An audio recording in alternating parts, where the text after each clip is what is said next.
3, 2, 1, 0. All engine running. Liftoff. We have a liftoff.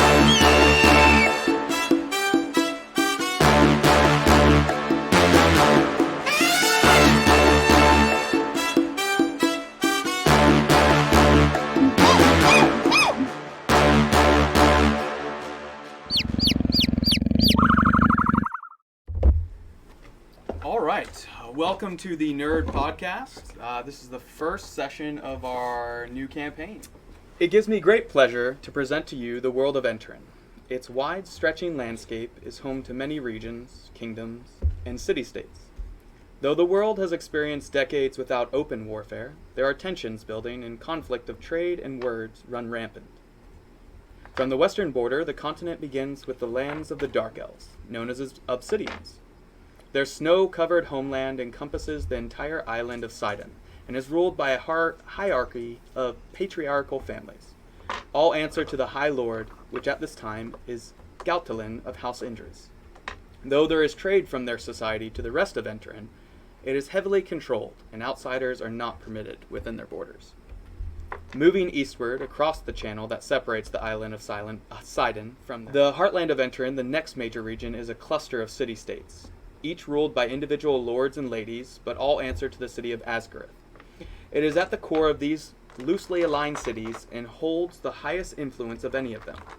Asgareth is known for its history of heroes, which have become legend across much of Entorin.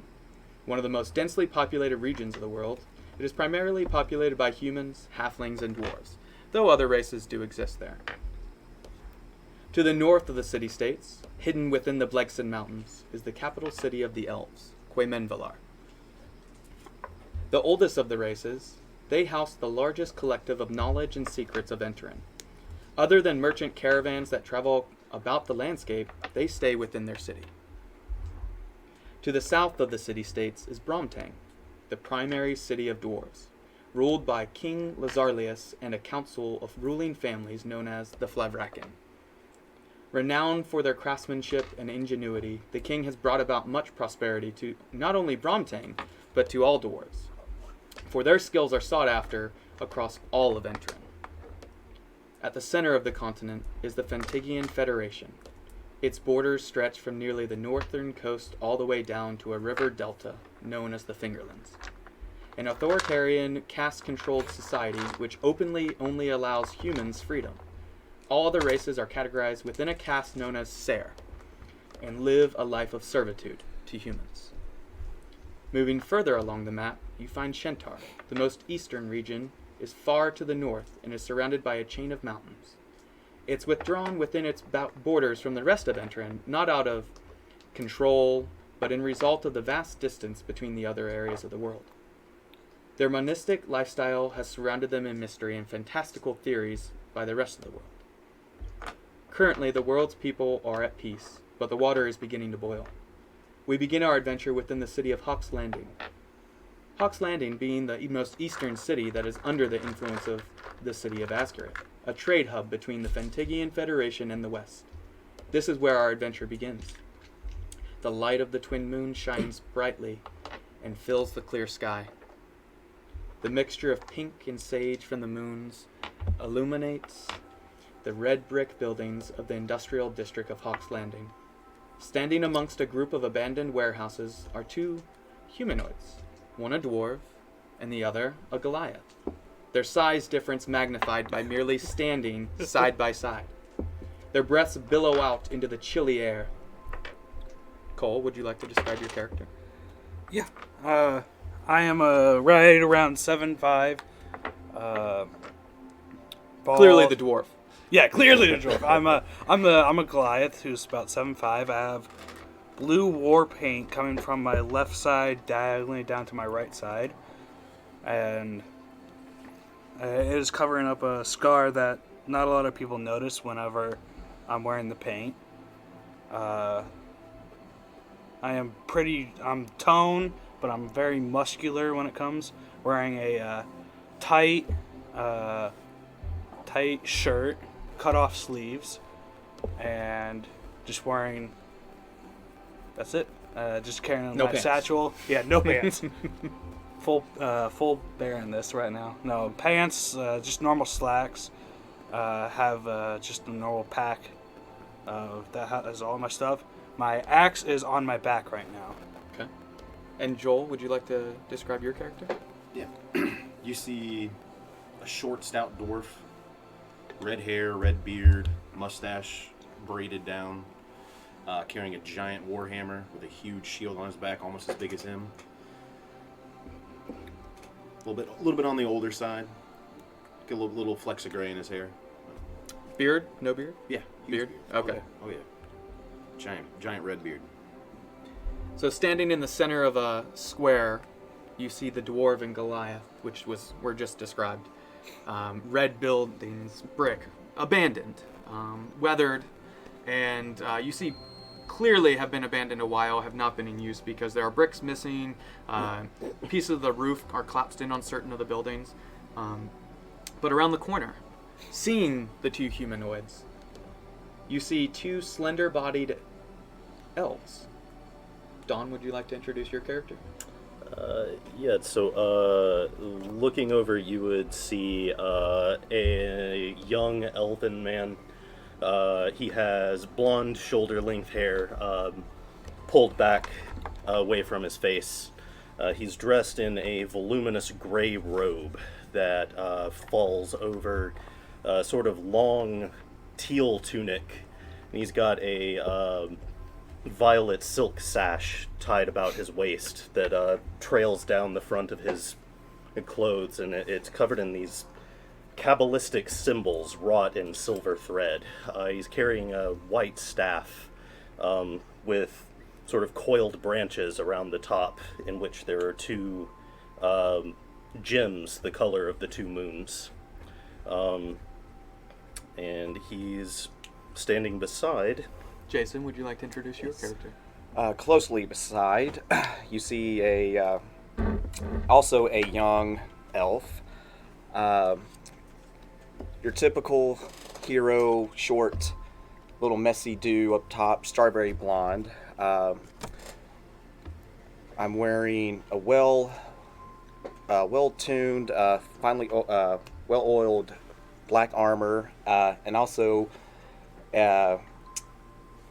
a brown, expertly tailored brown cloak and cowl that has nice filigree and symbols on it.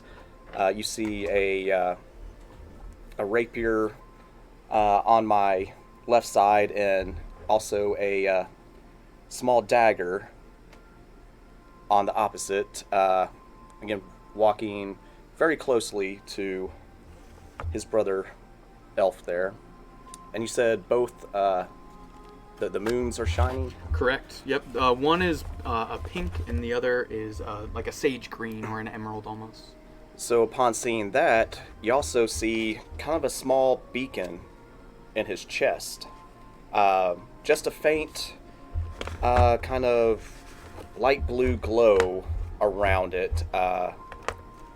Upon further inspection, you can see that it is indeed two moons with an opal on the inside of it, and that's what's actually glowing out in front of him. Very nice. And actually, I'll grab something so you guys can have a visual of what you're looking at. All right.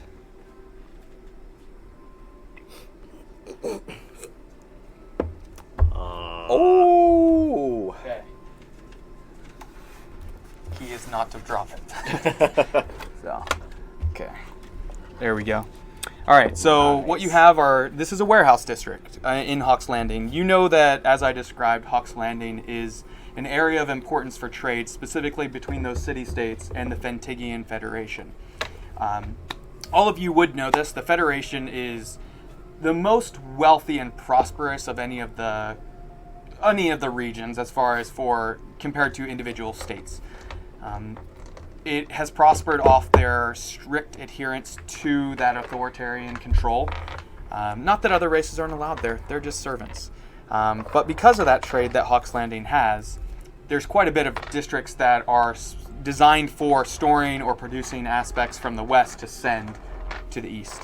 And what you have here is you have a few buildings that are set up. The two elves, you guys were around the corner right here. You can have whoever in front or behind. Squares represent 5 feet like normal. The Goliath and Dwarf, you guys were in the center here. And you both recall the reason you're here.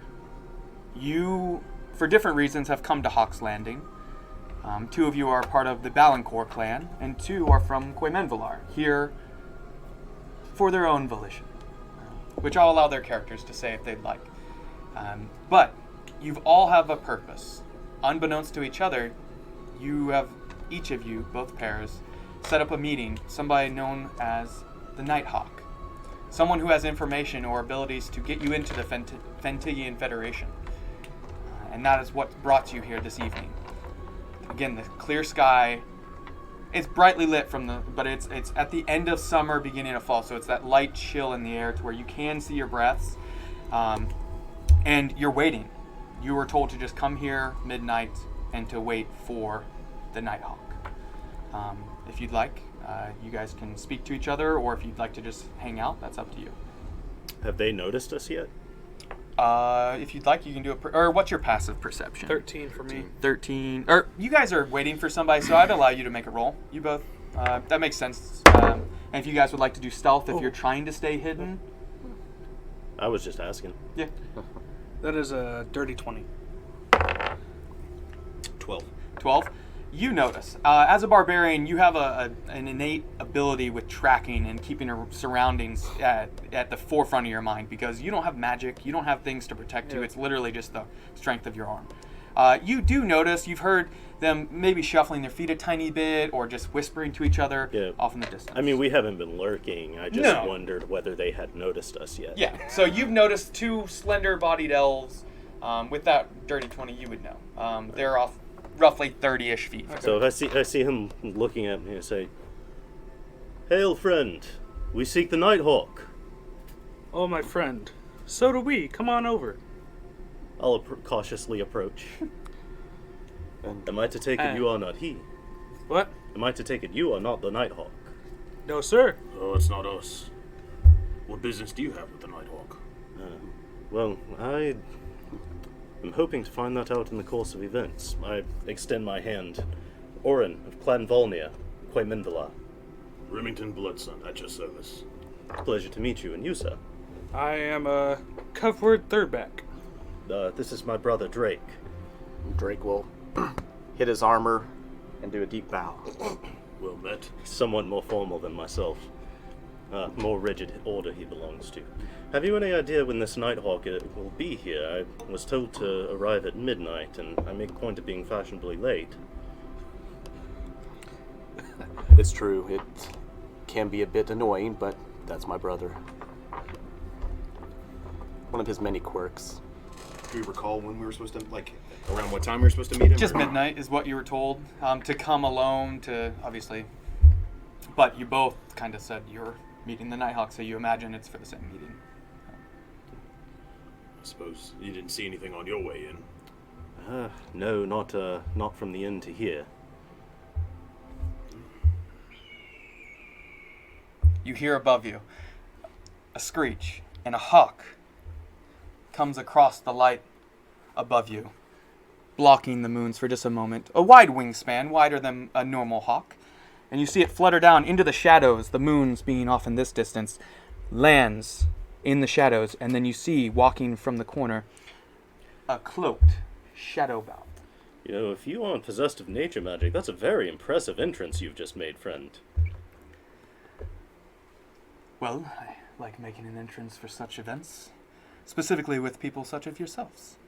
Ones that have been searching me out for the opportunity to enter the Federation. Well, welcome, I should say. I see all of you have arrived. It has reached me that you want to get into the Federation and not have to deal with their barbaric intolerance. Lucky for you, I can oblige. For a price. Of course. What is the set price you have? The fee is simple. You will be escorted across the borders of the Federation, taken to the coastal city known as the Fingerlands. Once there, you will be permitted access to our safe houses for safekeeping of yourselves and any others that you might come along. Once you have arrived in the Fingerlands, however, you will assist one of my operatives in recovery of an item and safely escort them back here. Once the item is safely in my possession, our agreement is fulfilled. Before you agree to it, though, I must also state that failure to deliver on your end of the bargain will result in repayment of services provided. I see. And, forgive me for being blunt, but just so that we're all on the same page, you are representing the Hive. I see you do recognize our cowl that each of us wears. I should describe this character. He's in a black cloak, silken in nature from the looks of it. Arms wrapped in his sleeves. You can't see any description of his face. All you can see is a black matte face mask. A cowl of sorts, with just slits about the eyes.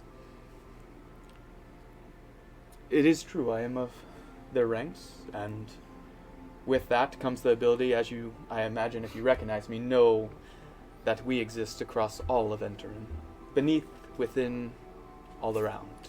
Now, I don't make it my business to judge people, sir, but since we will be undertaking these actions, I feel like I should let you know I'm not willing to harm anyone innocent in the pursuit of your ends. Nor am I. The ruthlessness for which your organization is known may not well fit the agents you send to the work. Absolutely, but the word that has come to me is that you're desperate to get in, to find an answer to this, and he holds up the symbol which you recognize. You guys see Orin visibly look startled. Where did you get that?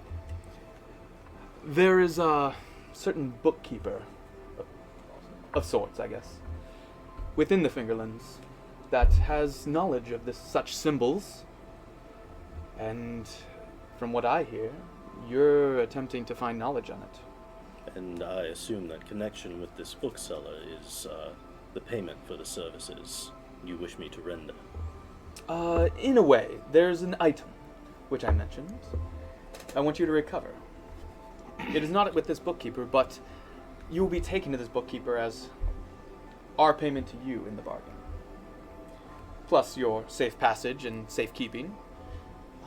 As long as the item is returned to me, the debt is paid on both ends. You will find knowledge that you receive. Might we inquire as to the nature of this item? Let's say it's magical in nature.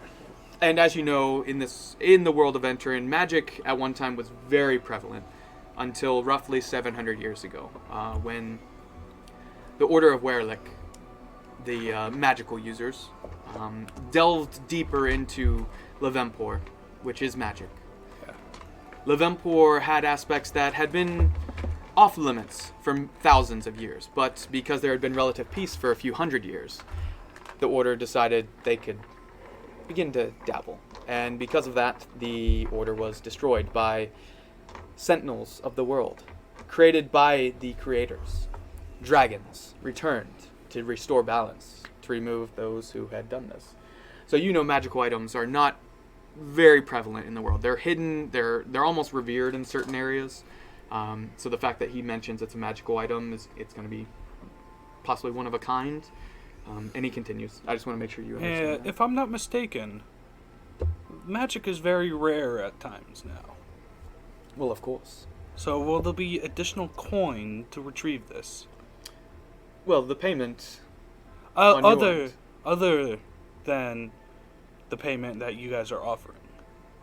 Well, the payment in the agreement will be, we get you into the Federation, keep you safe, which is no easy task. On your end, you recover this item, return it to me, and the deal is done. The item, I can describe it a little to you, but once you're in a small village, roughly 2 days south of the Western Federation Highway, just off the borders of the Federation, you'll find a small village known as Honey Hollow. Once there, get a room or 2 rooms, however you need, and you will be approached by an associate of mine, which will take you across the border to the Fingerlands. They will have more information about this item. I assure you, there is nothing evil about it. I want and to he's roll standing in the insight center. on that. As he's doing that, Natural 20. Natural 20, first one of the First campaign. roll. All right. I want his social. I want his zodiac sign. So Oren already knows his zodiac sign. Oh, that's true. So you, at this time, you've been listening to him, but much of the time, I imagine you've been looking to the stars to discern aspects. Something about it, as he's speaking, tells you it's not evil in nature, but because it's Hive, stealing something, it's probably protected quite heavily, but it's not evil. Well, it's They're the more Fentigian thieves than Federation. assassins. We're not. Yeah, they're more assassins than, or they're more thieves than assassins. You do know that as anything about Hive. well, this sounds easy enough. What's the catch? Yes. Easy. Just getting into the Federation will be a difficult task, which we can do. No price on your hands. We'll sneak you in. Again, stay at any of our safe houses in the main cities, and we have a few sprinkled about some of the smaller villages. But the item is located within the Cathedral of the Sister Jewel. You can roll... Religion? Yeah, religion would make sense about this. 21. 21. Remember rolling. If you're proficient, you can do it. If not, it'll affect things. It's 18. 18, 12. 12,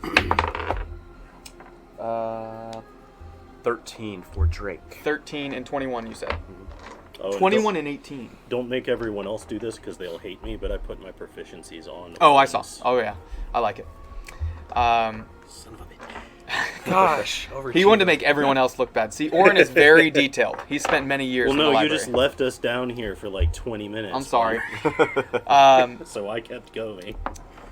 Yes, the 21 and 18, you're familiar with it. What yours was a 13. 13 and 12? Yeah. You guys have heard of it, but really know nothing about it. I just don't care. Yeah, it matters not to you. But the 21 and 18, you know that this cathedral is one of two. Both titled the Cathedral of the Sister Jewel. One in the Fingerlands itself, which you imagine it's this one since he's sending you to the Fingerlands. And the other within the capital city of the Federation. The city is Fentigi. Fentigi.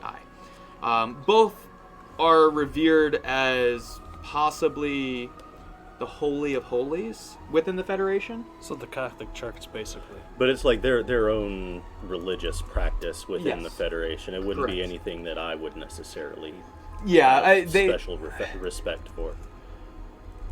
Yeah, you know that they practice and revere the Zekra, the creators, but from your 21 and 18, you both know, specifically the 21, you know that the Federation typically uses religion to manipulate and control, not really out of reverence for religion or the creators.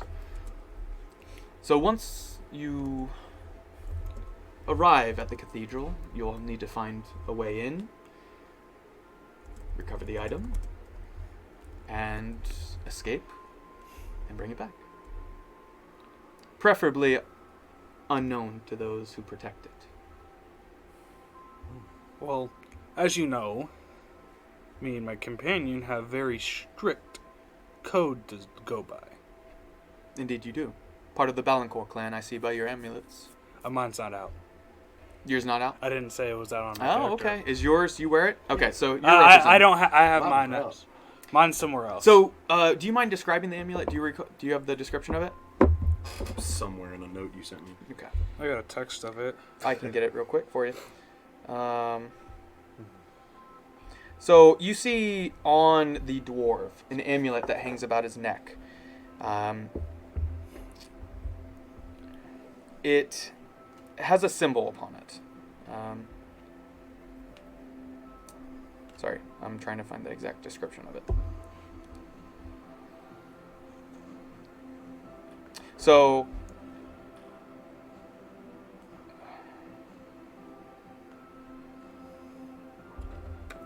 here it is.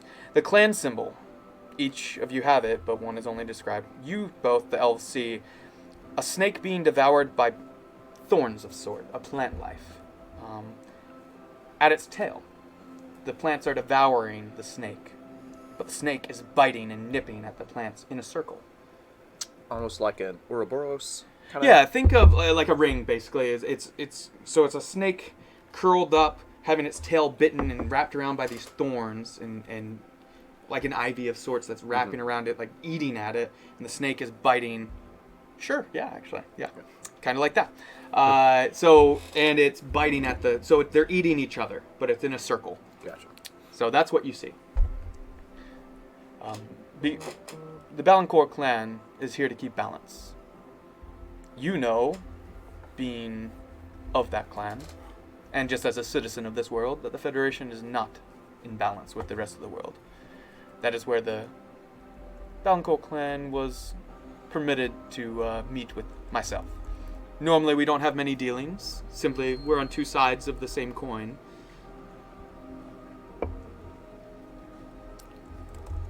Losing this item will not harm anyone unless you decide it to be that way. It is your mission, if you accept it, to head there and retrieve this item. Do what you will, stay as long as you will, as long as the item is returned to me within a month's time. Make it 6 weeks. As long as it's within 6 weeks, it'll take you 2 weeks travel each way. So that gives you 2 weeks within the Federation. Do what you want. Delve into the knowledge that you're searching. Take about anything else you might need. I don't know what your orders are. I have no control over the Balancourt clan. Respect, but no control. And then return. 2 weeks. Very well. How shall we know your man when he comes to fetch us? Description of yourselves will be sent to him, and he'll approach you. You'll know. He'll give you a token which you will recognize. As you know, Hive keeps things very secretive, out of protection. None know our identity, and none will know our identity. Where are we going to meet him? He said earlier you would go to a small village to the east of Hawk's Landing on the western border of the Federation, about 2 days south of the highway. And actually, the Balancourt clan, you have a small map. If you'd like to grab that board there, that's on there. The Balancourt clan. And then flip that over. Ooh. So you guys have this map as members of the Balancourt clan. It's a regional map. You know currently, if you'd like, I'll point out to everyone. So you guys are at Hawk's Landing. You know that the main bulk of your army of the Balancourt clan currently is in between Hawk's Landing and Koibel. Koibel being a small city, mainly known for the resurrected Order of Werlich, the first of few towers to be rebuilt. It's in this region that the bulk of the force is. You have been stationed in Hawk's Landing. He's saying to head along the Federation Highway here, and that once along, almost to the border, to head south for 2 days. You would find a small village of Honey Hollow, and that you would be approached after you get a room in the inn, and be approached at that point. So, Okay. but there's the And original I would map. This is the main map that you guys have for bulk of the future, until you guys find somebody that can provide a full world map, which is very rare. And I'm going to assume that you have the map, Joel. Unless he allows you to carry it. I'm just going to leave it with him Sure. unless he allows me to do it. Fair. Once in Honey Hollow, you'll be approached. Any other questions, they'll be able to answer it for you, and if they cannot, it's not pertinent information for the mission. Would I know if we have any people there for my clan? In a small village like that, you're not aware of any. If that guy would maybe know that more than me. Yeah, you're more from. Yeah. I mean, you can roll on just a straight intelligence check if you'd like. It's gotta go great. Oh yeah. I'm a smart boy. 18. Okay, so you're aware they had, typically they put at least a station of 2 people at a time in places. They never put less than that. At one point, there were 2 agents of the Balancourt clan, a soldier and a sergeant, similar to your situation, stationed in this area. But you're not aware if they're still there.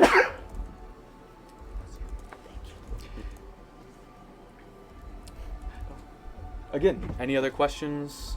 My associate will answer them. Do we have a deal? Speaking only for my brother and myself, it's agreeable to me. Aye. It would seem that we have aligned interests.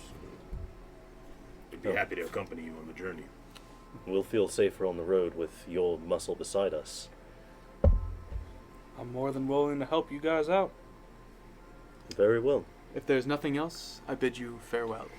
And you feel kind of like there is a light breeze in there, but you feel like almost like a suction of air towards him at the center, and your cloaks all billow towards it, and you see his cloak wrap about himself, disappear, or like pop into a center and then disappear into a puff of smoke. Well, there's something to aspire toward. Aye. Nice. Where are you lads staying? Where are we staying? I mean, that could be like... Typical barbarian. Where are we staying? He's actually smart. I'm actually smart. His intelligence is Oh yeah, that's My right. From your, intelligence is your 12. stats. Yeah. Oh, nice. Yeah, I'm 11. Not much dumber, but he's actually a little smart. What's this word again? So it's funny, you give me the map, and I'm a little bit dumber than you. Well, it you're also upside in down. charge of me. Yeah, I am in charge of you, too.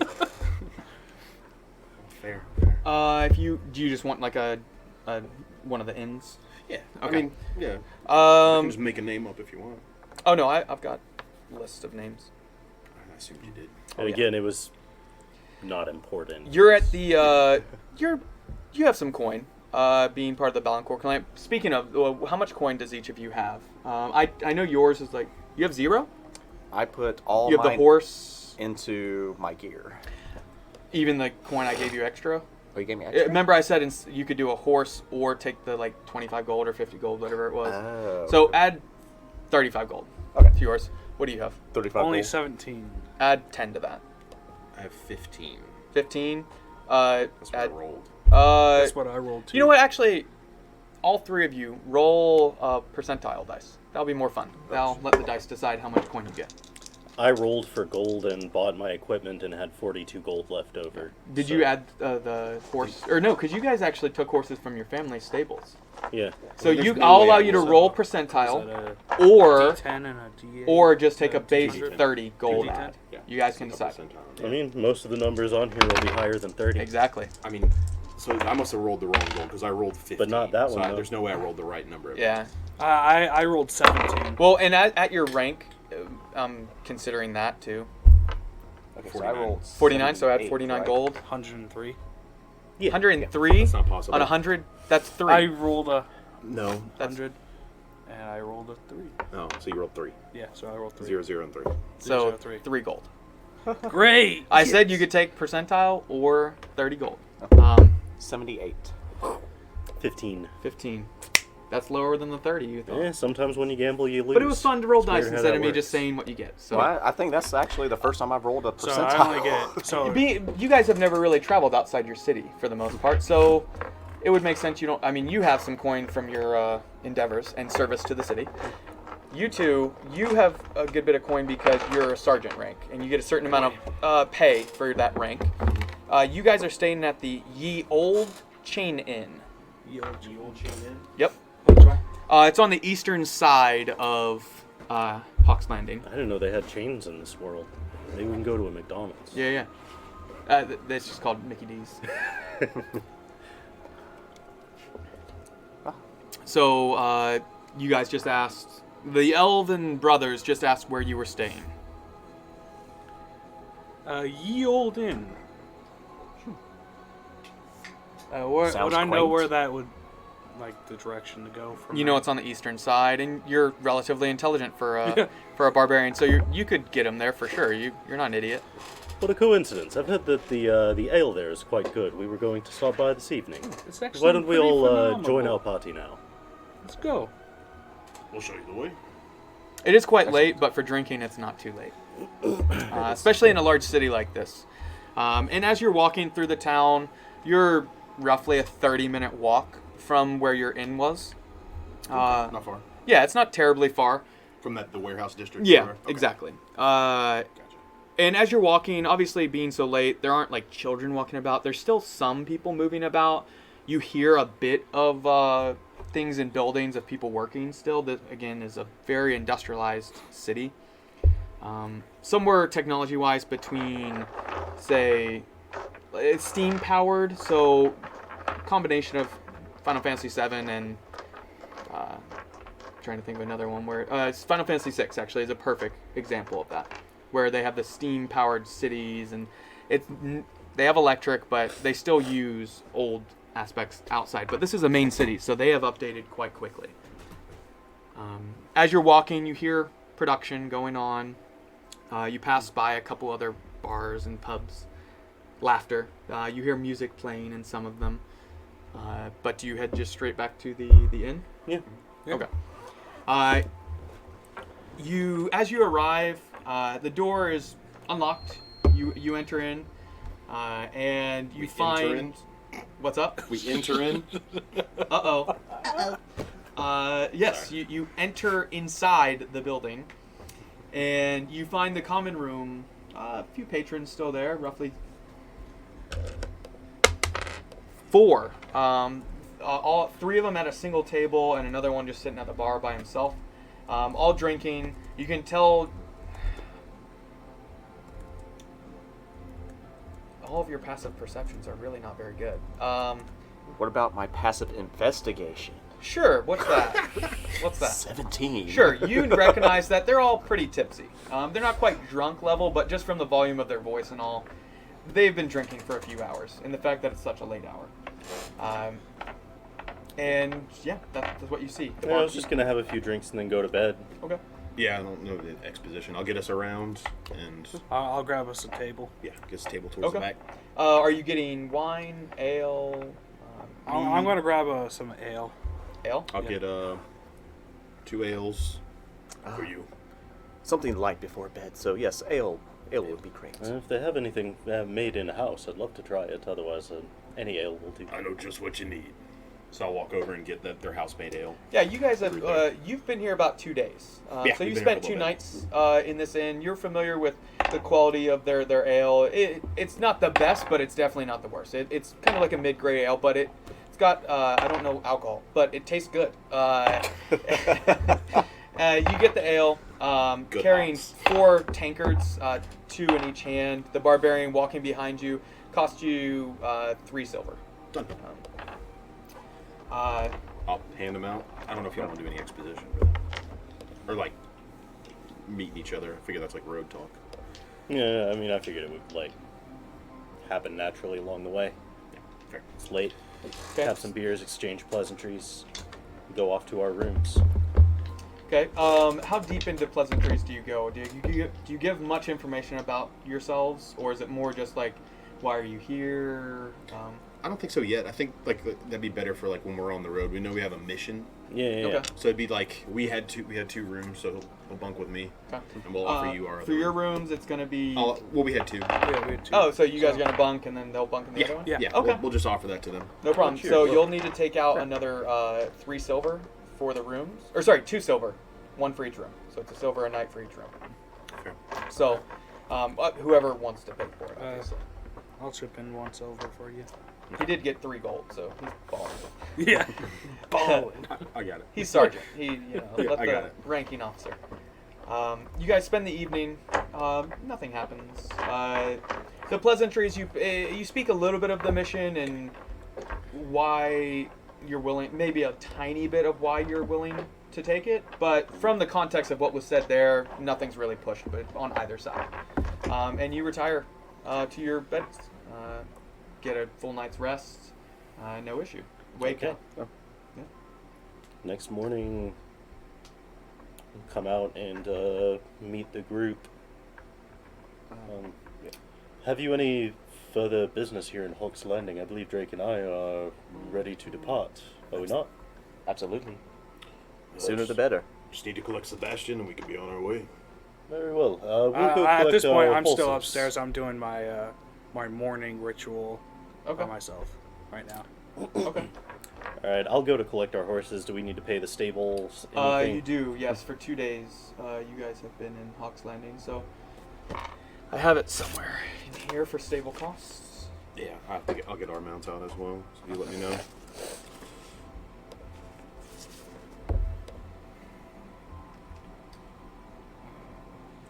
Lifestyle.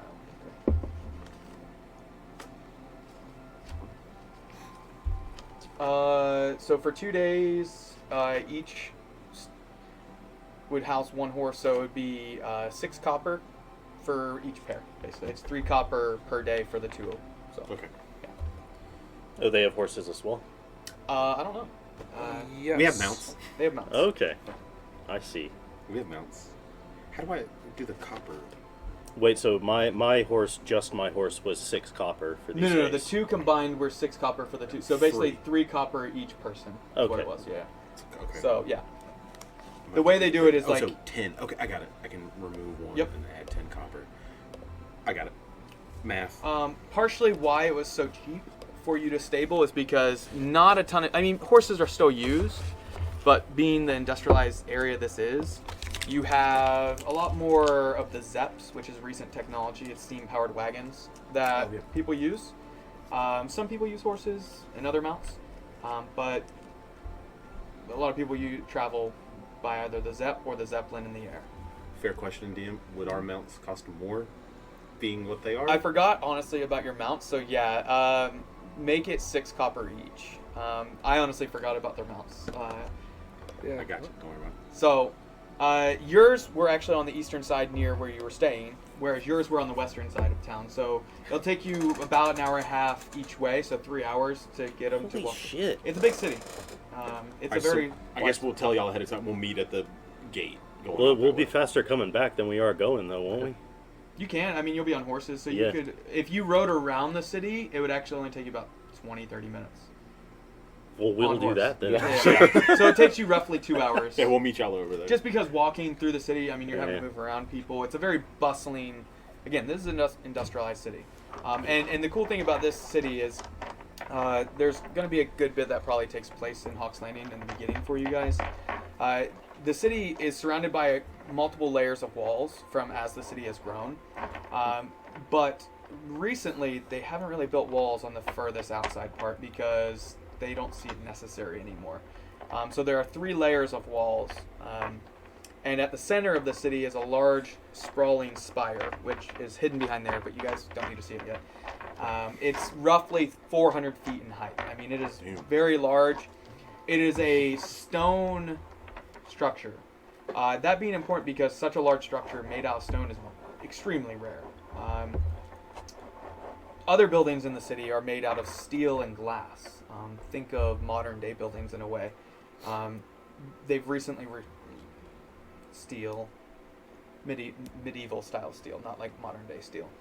So it's much more open, and you can see there's steam pipes coming out of the sides here and there on each building with a bit of billowing steam coming out of them. So the higher up you go or look, the city's almost opaque and veiled in a way. And above fly and hover multiple Zeppelin. And last evening, actually, your perceptions were high enough to where you heard the 3 people at the table that were tipsy speaking of riflings in the city of Care and Gaul over trade disputes. Riflings? Yeah, so our arguments between them or possible Tensions war. like heating up. Yeah, is Okay. that's what they were speaking Arguments. on, is that war seems potential in that area. And you Like know you're where saying Care and people Gaul did are. rifles to each Yeah. So we Karen Goal. That's up this way, right? So Care Right there. and Gaul, Middle. right here. Oh, I thought. So it was, they're the 2 cities that kind of like. what's the one like city-states, almost the Greek dead center? cities. Mhm. What was Dead that? center? Where our forces are up. Red, up. Oh, that? Yeah. Koibel. Coival. Sorry. Coibal. I got you. Oh, I have the map right here. Yeah. You got a map right there. So you know, to the south, those cities always kind of have heated debates over things. They're kind of rivals. They're closest to each other. They're both individual states, and so you heard that overspoke, and then the elves. While you were traveling across town, because you guys waited at the gate, you said you didn't. You were waiting on the eastern side of your We went and stables. got our state. Yeah. Yeah. When you guys were traveling across, you recall hearing a loud voice projecting near the airstrip, and you see a gentleman, silver hair, brown leather jacket, scruff on his face, very like hero looking, and a silver scarf around his, blowing in the air, projecting his voice, and you could hear bits and pieces, him speaking. And if you'd like, it'd be kind of hard for you guys, but you can roll a history check on him. Ooh, nice. I like history. No, that's not bad. It'd be a dirty 20. Dirty 20? Mm-hmm. Nice. 16 for 16? Drake. Still not. Okay. And then I'll actually do a second roll of perception. Simply because unless you decided you would want to move towards this. I should have described it when you were walking across, but... Perception 14. 14? So, with your history and your perception, you hear him speaking of a mission across the world, around the world, aboard the Brass Lass. I'm going to cross the fracture and return here in 1 year's time. And you hear the crowd at crossing the fracture, and with your history checks, both of you, what was yours again? Sorry, history? 16. And yours was like 20 or something? 20. 20. So you both know the fracture is the part of the planet where the piece of the planet that had broken away, that became Obsculus, the red dot in the sky, formerly a piece of the planet. Now that's just like a barren wasteland. No one goes there. No one tries to cross it because think of almost like a planet that's missing about a quarter of it, and it's just desolate.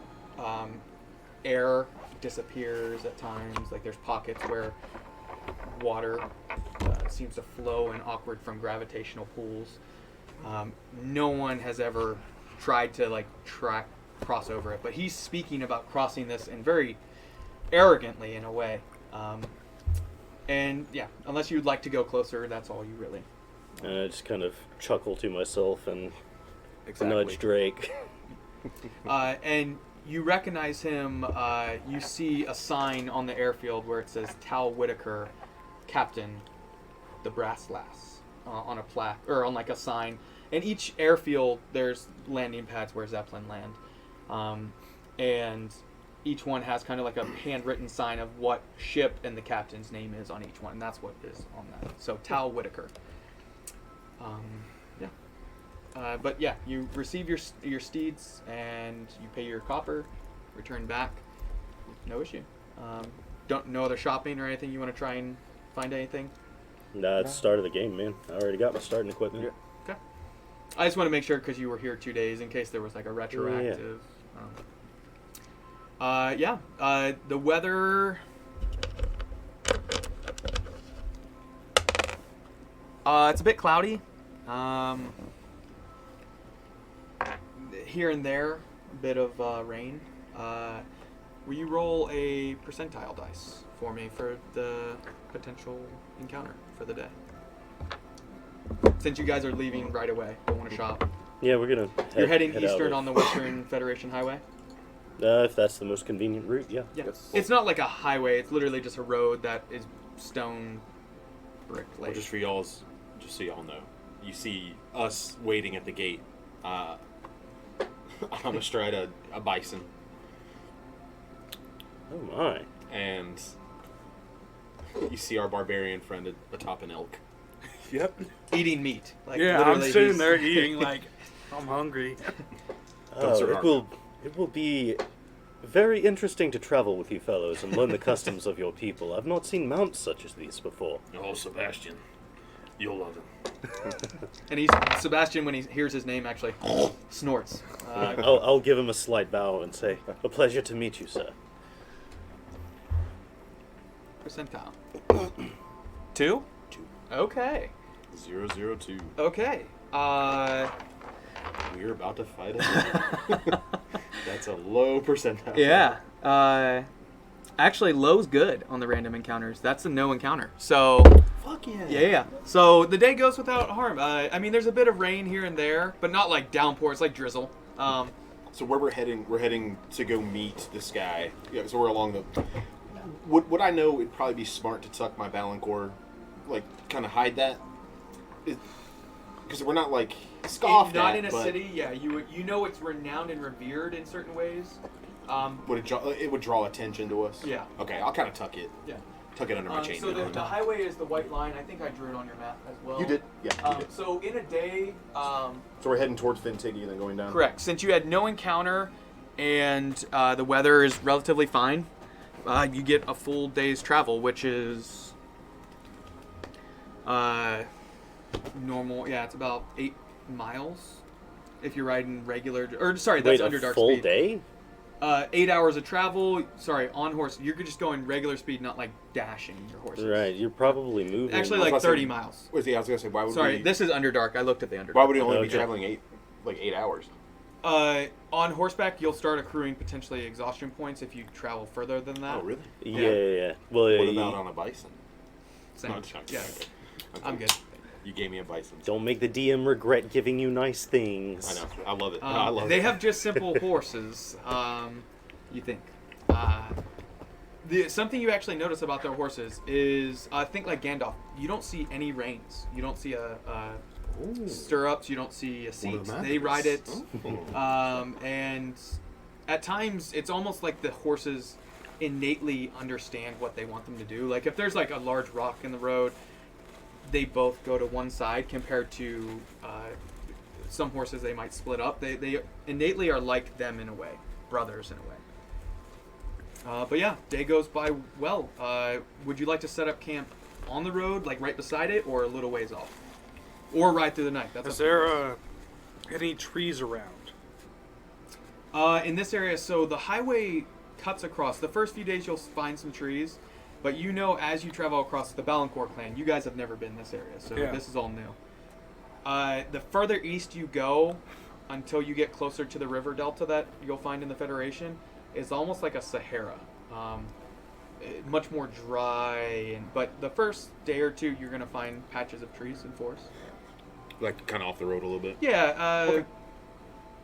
yeah, I mean, you find a spot where there's a small, 4 or 5 trees that are growing up that you could set up camp there if you'd like. Okay. So I would suggest the group we'll go off the road a little ways to camp for the night. I'll Okay.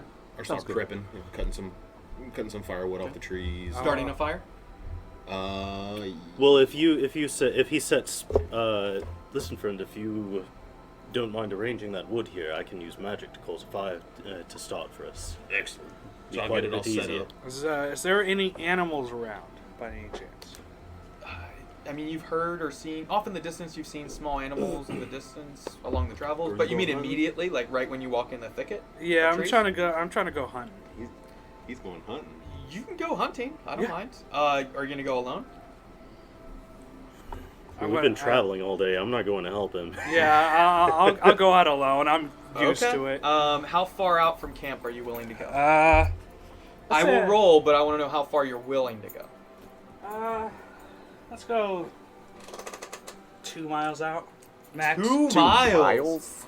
Okay. I want to make sure I get the up to 2 miles. up to 2 miles. Okay, roll a percentile dice for me. Going into tomorrow with a point of exhaustion. 17. And you're gonna have to be moving slowly and mistake. stealthily, so your travel is slower, so Okay. you don't scare animals away. Okay. Stealth check as well. What was your percentile? 17. 17. Okay. And yeah, roll me a stealth check. What are you hunting with? Your axe? I have a spear and javelins, Okay. and I rolled a 9. 9. Okay. That's terrible. I know.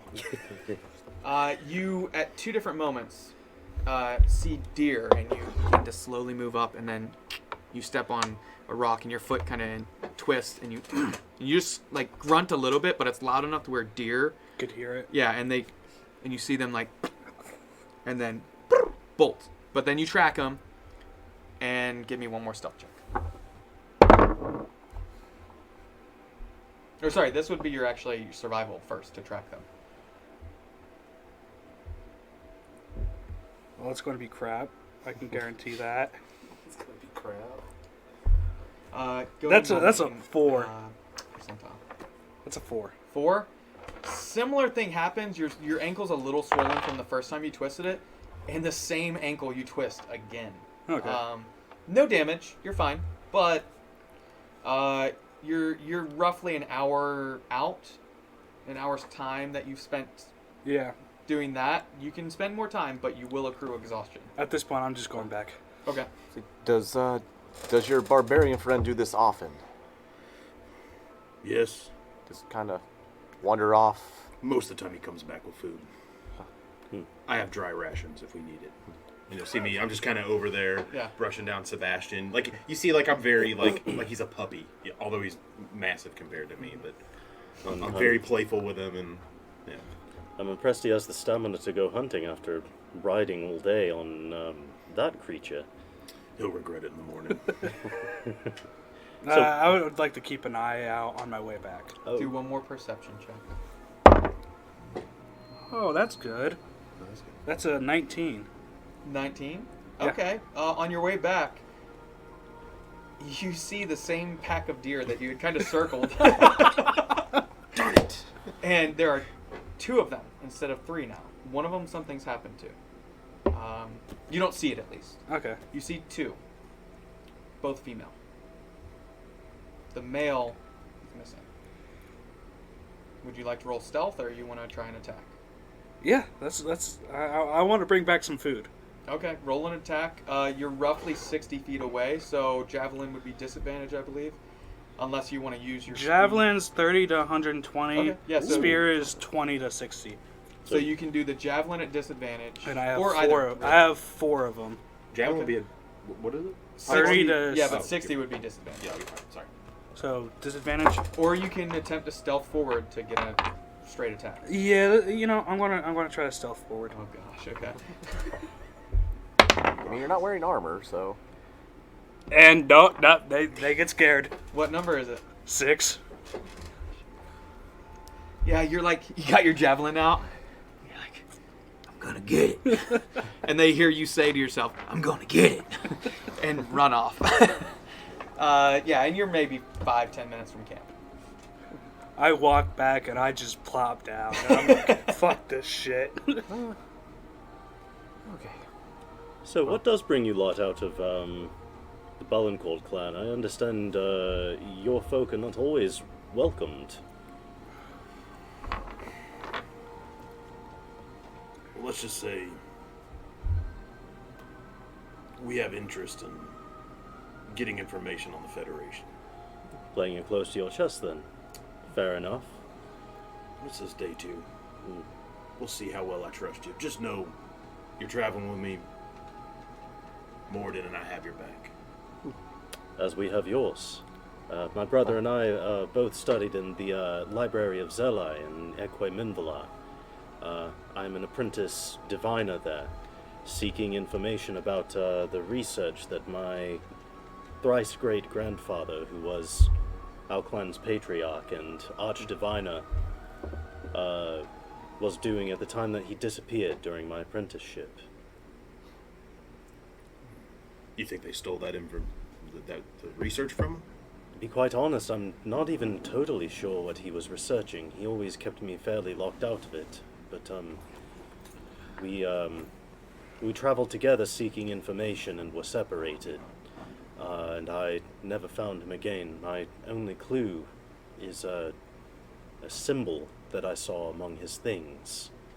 I'll use prestidigitation, and in light cause the symbol to appear sort of glowing in sort of it fades from the green of the one moon to the pink of the other.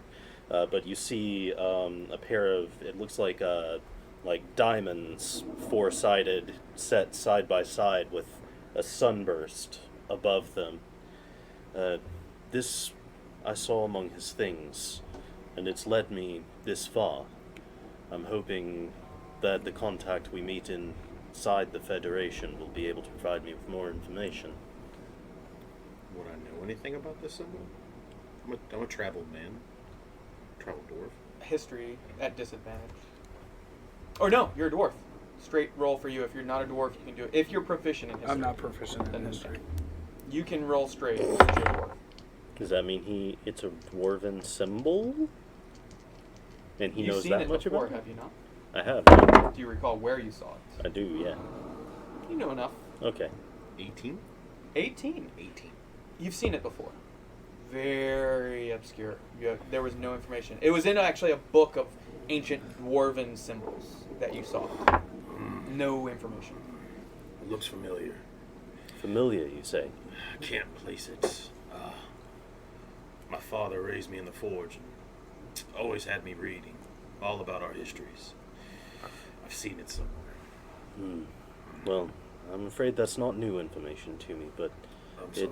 does give me hope to know that I'm not alone in recognizing it. No, it's definitely has something to do with my people. Let me think on it for a while. Indeed, if you find any information, I'd be very grateful for it. Of course. well- One of you also studied at the same place? I obviously didn't go into the same sect as my older brother here. No, I more took- active, this one. I took a fancy to the art of blade song. I'm not sure if you've ever heard that.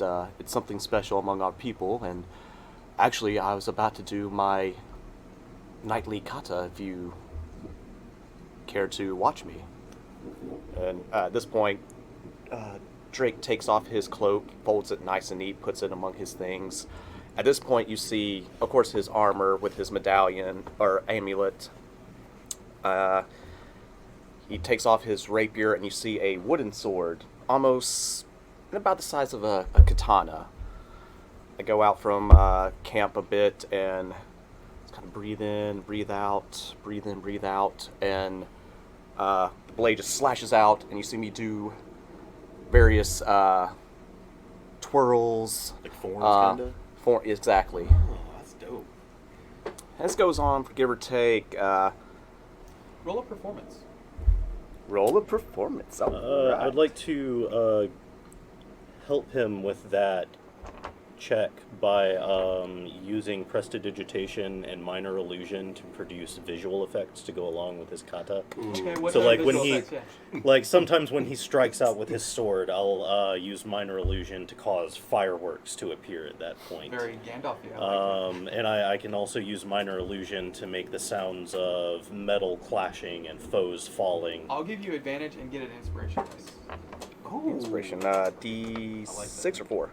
It's been a while. What? Guidance? Guidance? Or no, no, you get advantage and he Oh, gets yeah. an inspiration dice for doing what he did. He could have just let you. Very good. 13 on that. 13 with advantage? Yep. Okay, that's 13 good and- enough. Yeah, especially with the sounds and all. It's awesome. I mean, I'm just like leaning against Sebastian, like feedback, just like. you're pretty amazed at his form. And not just the moves that he's doing, but the way he can move his body. The fact that he can bend and twirl and twist in a certain way that normally you'd be like, man, I would have pulled a muscle doing that. Oh, I know I would have been. He very like a dance, literally like a dance form. And in the distance, if you haven't noticed from the music, it is off in the distance some thunderstorms. As you came back into town, that's when the first kind of. Ooh, I do not have a tent in my gear. I don't either. You guys do as Balancourt clan. Yeah, Oh, I was about to say, I think you told me that at one point. We would have like smaller tents, like 2-man tents. Okay. So, Might be tight lodgings, but You could squeeze in, especially with a Goliath. It'd be very uncomfortable, but you'll get a full rest. Yeah.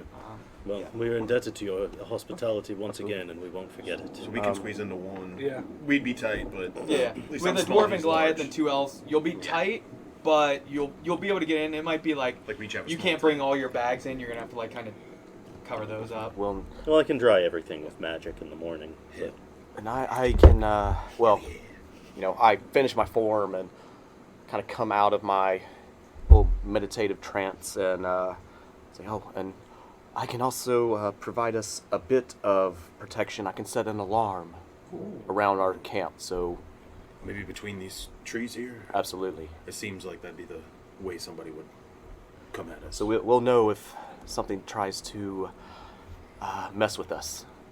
I agree. And I'll at that take- point, I will. Well, I'll go ahead and do alarm as a ritual since we're winding down, and you'll see him pull out the fine silver wire and has some bells attached to it, and I start putting that around our tents. Will it be a verbal alarm or in your mind? I think it's in his head. Well, It's in your I head? get a choice. Yeah. Oh. So I will That's kinda do. I'll do an audible alarm for this. For everybody to hear? Yes. Okay, is it going to be like a bell chiming since you Yeah, have it bells sounds on it? basically like your. Gotcha. the- Fire, or like a fire alarm at a Yeah, firehouse type of deal. Okay. Exactly. Okay, That's just a cool. couple of things. I forgot to introduce my familiar earlier, so I would I like would like to. to. I would like at this point to cast Find Familiar as a ritual. Absolutely. So Orin spends about an hour sort of setting up incense and candles about the campsite, and then he sits there sort of chanting in a low voice.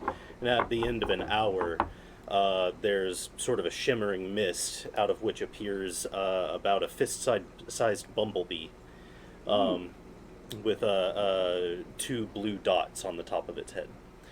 And it flies over and perches on my shoulder. And seeing that the look of wonderment, it's like, oh, this is my familiar. This species is native to our home city, and I'm quite fond of it. They're called Vilaba. I've never seen one of those. As a note for elves, you know they're larger when they're not familiars. They're like 3 to 5 feet big. Mm. They're huge. But as a familiar, it's smaller. Yeah. He doesn't have a 3 to 5 foot bumblebee like honeybee. That'd be so dope. Yeah. Dust quite billowing up. a bit larger back home, and they help to produce some very fine mead. That they do. I'll say, well, seeing as how it's about to be a cold night, brother, should I crack this baby open? Yes, and we share some mead from our homeland with you. So go into my pack. I have produced 4 glasses, hand them to each of us, and put, let's see, I'm not sure on my bartender's terms, but about an inch, is that 1 finger? Yeah, I like a knuckle. So about fingers 1 that finger way. length.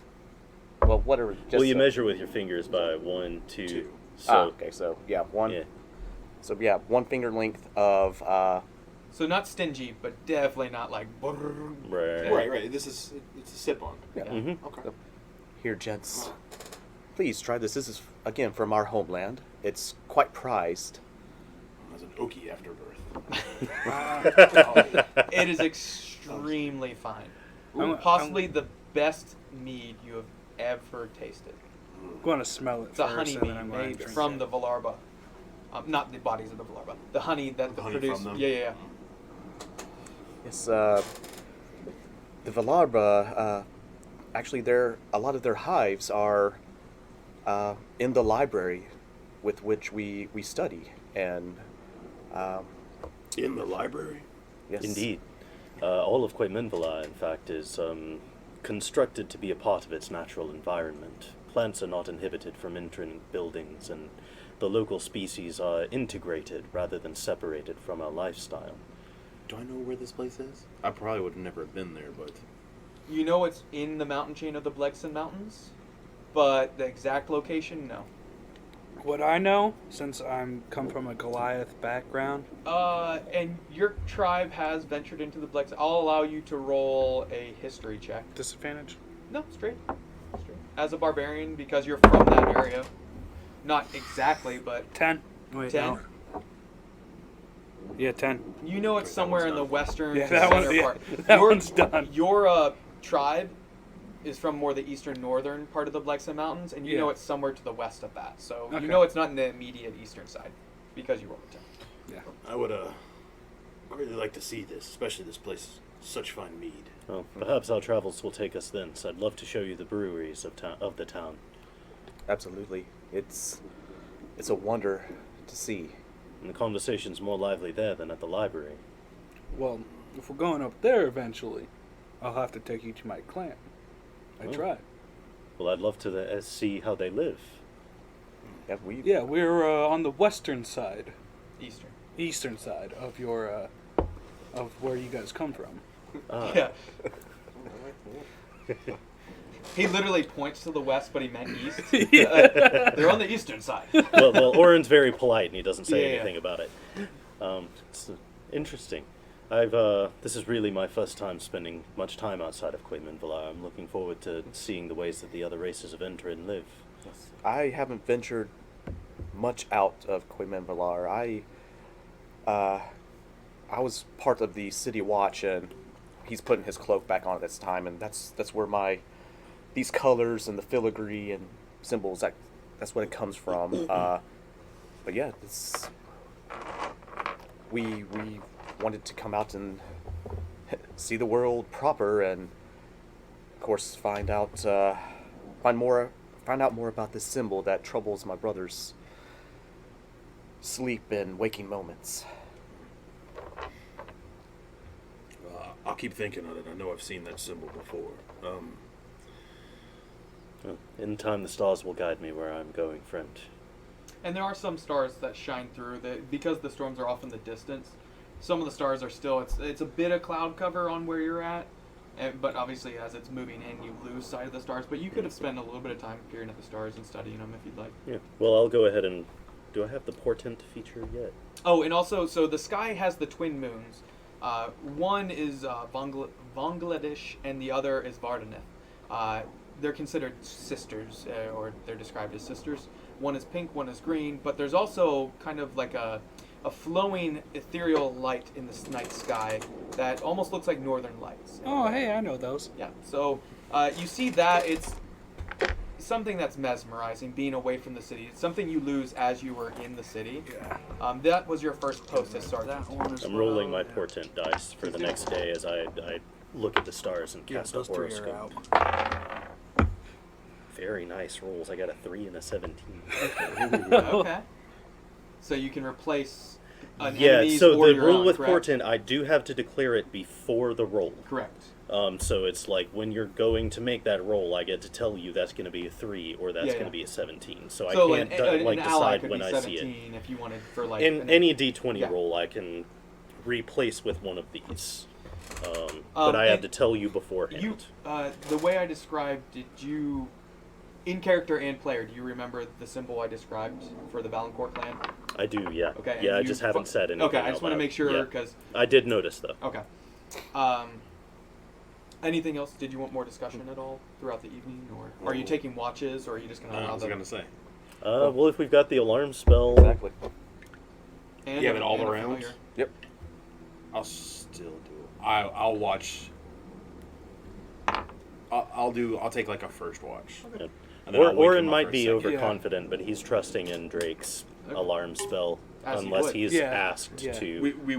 We'll keep a watch first and then second. The good and then thing we'll is, be fine. so the reason you can only travel 8 hours is just for not getting exhaustion, but also it allows you time for when you're resting to be able to take watches. Mhm. So you guys have a meal. Unfortunately, rations, not fresh. Or you could have brought some fresh, but you'll have to eat it tonight, or it's gonna go bad. From I'll the mark city. off my rations. Make sure you the incense and stuff that you used for your familiar.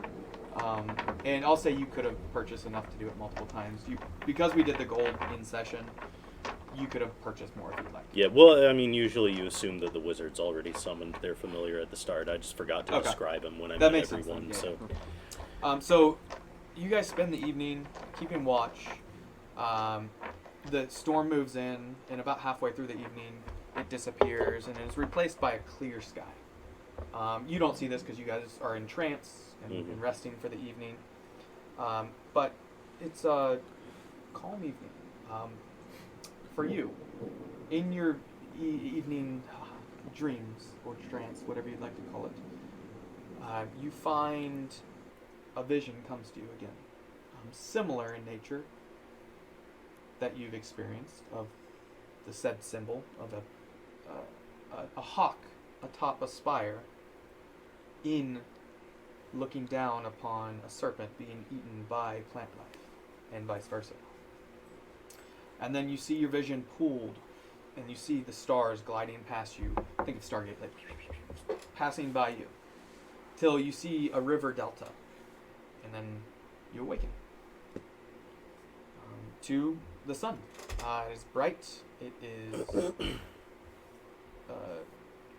actually quite nice out. It's a little chilly in the morning, but it's not bad. It feels great to me. Yeah. I'm going to during that my time of kind of keep a watch. I'm going to talk to my my elk, kind of have a conversation with him. Please do. Even I would love to hear this. What do you say to your elk? it's Or is it more like, oh, good. No, it's like I'm having a full conversation like my, Really? my best Okay. friend. I'm just talking to my elk, and he's just sitting there while I'm petting him. Does it like snort or anything at times like the? Occasionally. Okay. Occasionally. Could be like my cat and learn that if it talks back, it gets more attention, so it never stops. Yeah. I got one like that. Yep. So Give I'm him- just. You want me to play this out? No, you don't have to unless you feel you'd like to. No, I'm just sitting there. I'm just very talking. open to it.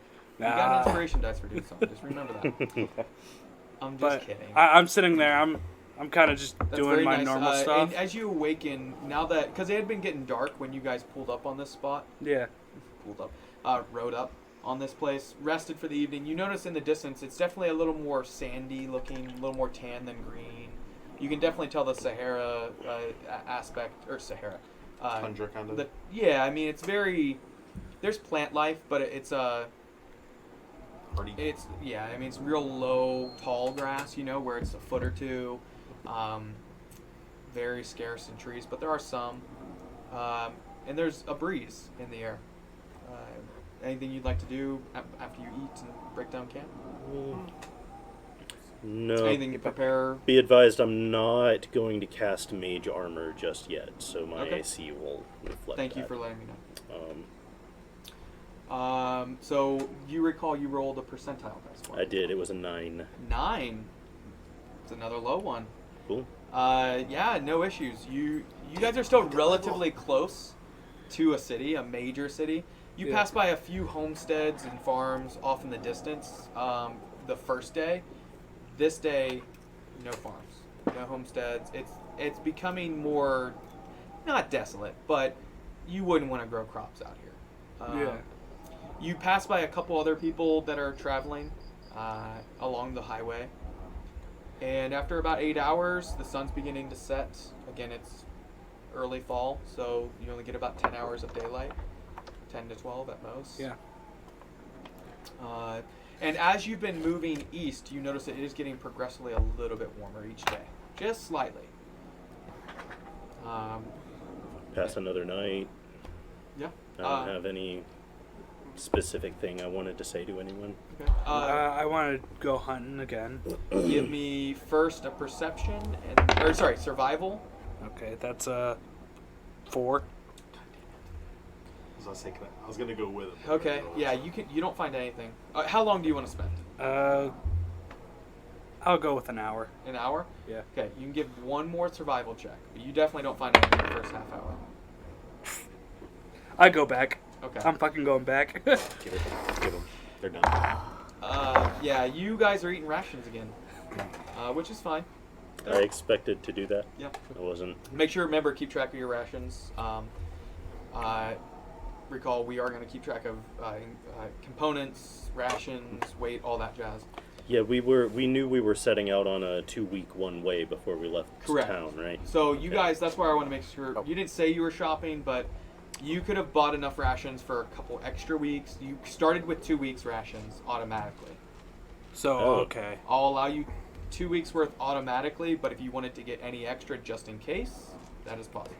Yeah, I'll just stick with the 2 weeks then. And we're ending the second day now? This is the end of the second day. Okay. Yep. So I'm personally down to 13 portions. Because I had bought one. Cole, give me a percentile roll since you guys are keeping watch. Give me another percentile. Again, yeah. You want me to Same thing. Drake does the same thing. Does his kata, and then sets up alarm around. Do you collect that wire every morning? I imagine. Okay. That's a high roll. That's a 72. 72. I'm also down to 13. Okay. Roll a d20.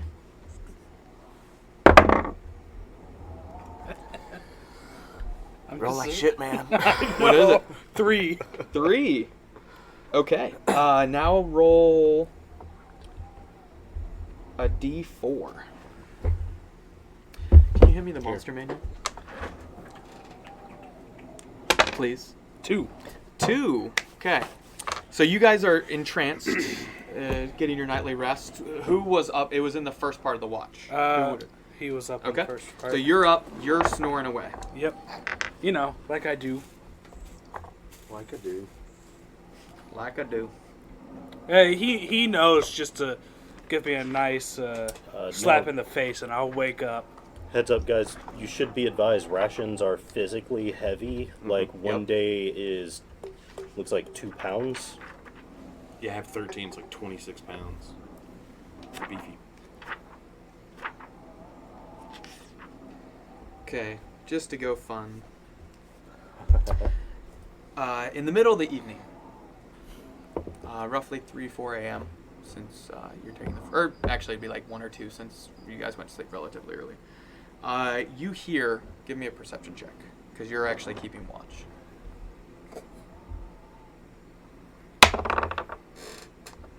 We've got alarm cast, right? Correct. What's the radius on that? It is 21. 21. So 30 feet. quite a ways off. Okay. You hear something.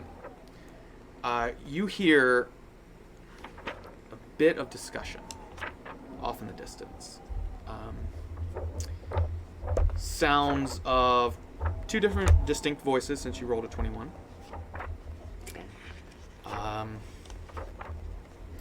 You can hear them saying, you guys had a campfire again, I imagine? Mhm. Yeah. Okay. Oh, yeah, I would assume so. Why would we not? You hear very small talk of, all right, they're over there. Just a minute, we're gonna go in, slit their throats, and then take everything they've got. I want that big beast there with the big antlers. Oh, damn. That's what you hear. Often, because you rolled a 21, you heard all of that. Okay. I will. Do I know like roughly the area I saw it? Yeah. I'll draw it. Can you grab that box that right there, the Irwin box, and I'll put all these away because you guys are not there anymore. Yeah, these are just. There we go. Okay, so we'll say your camp is right here. All right. The 2 of you were in the tents. You were kind of sitting outside of your stand. Where would you like to be? Right beside it or somewhere Right beside else? the fire. Okay. Let's range of 30 feet, but it's 20 foot around. Here. Draw So it. Where it would be. Around our camp. Yeah. And we'd be in the inside. So the camp center would of that? be, yeah. The fire is like right here. So you guys are a little, like the tents are 5 feet away from it. So Yeah, that's the just fire. be what, gently around. Are they? Right. I'm doing that right. Actually, my first time using utility spells like that. We haven't used them a ton actually in our other campaigns. Yeah, that's. So you hear this, and you hear them. You just want to pick out 2 random humanoids. Will be fine. And then there's that one back. I don't want to mess it up. They are. You heard them about in this distance, and with that perception check, you could have peeked over or looked, and you have dark vision. You can see them just on the edge of your dark vision, about 60 feet away. I don't know if that's exactly 60, but in the kind of ducking down in the shrub or in the high grass. The tall ground. Your Oh, yeah, that's. elk and bison and horses, right there. All right, so I'll just I'm gonna put my hand down by my side. Okay. Hold a spell. Okay. For when they get a little bit closer. and What I'll- spell are you holding? Sacred Flame. Okay. So I'm just kind of gathering up a little bit of divine energy, and I'll start slowly, like sounding like I'm drunk. Am I trancing while this is happening? It's at 1 or 2, so you're at towards the end of your trance. Yeah. Okay. So I'll just kind of slowly start, like almost singing like a dwarven ballad, just oh, and we go a little bit louder to try to let them think I'm drunk, but also Okay. I'm assuming I wouldn't Okay. know. You 2, because you're trance, don't even need to do a perception. Give a perception check. Disadvantage, I'm Yep, assuming. because you're sleeping. But you 2 hear this as he starts out of nowhere, just starts drunkenly, and you know he didn't drink before you went to sleep. yeah. Like you've seen me drink, but I'm not like a heavy drinker. It's like I'll have a little bit, but I don't over imbibe. That's a 9. 9. Are you sleeping? Yeah, you're In your snoring REM away. cycle. This is like a baby's lullaby to you in a way. And I'm over there like, Just drooling. you just hear me muttering under my breath now. All right, so I hear him and I walk out and say, "What's going on? Why are you singing?" So I'll be prepared, and I'll turn around and throw the sacred flame in that direction. Okay. So I'll allow that and then roll initiative. Roll to hit first, and then your initiative. Sacred Flame's a dex save on roll. Oh, it's a dex save. Okay. That's a natural 20. My see first- I want to see it. Right, y'all. I'm just kidding. I'm kidding. Oh, that's nothing. I remember correctly. So you hurl it. There are 2 of them. As you hurl it around your tent.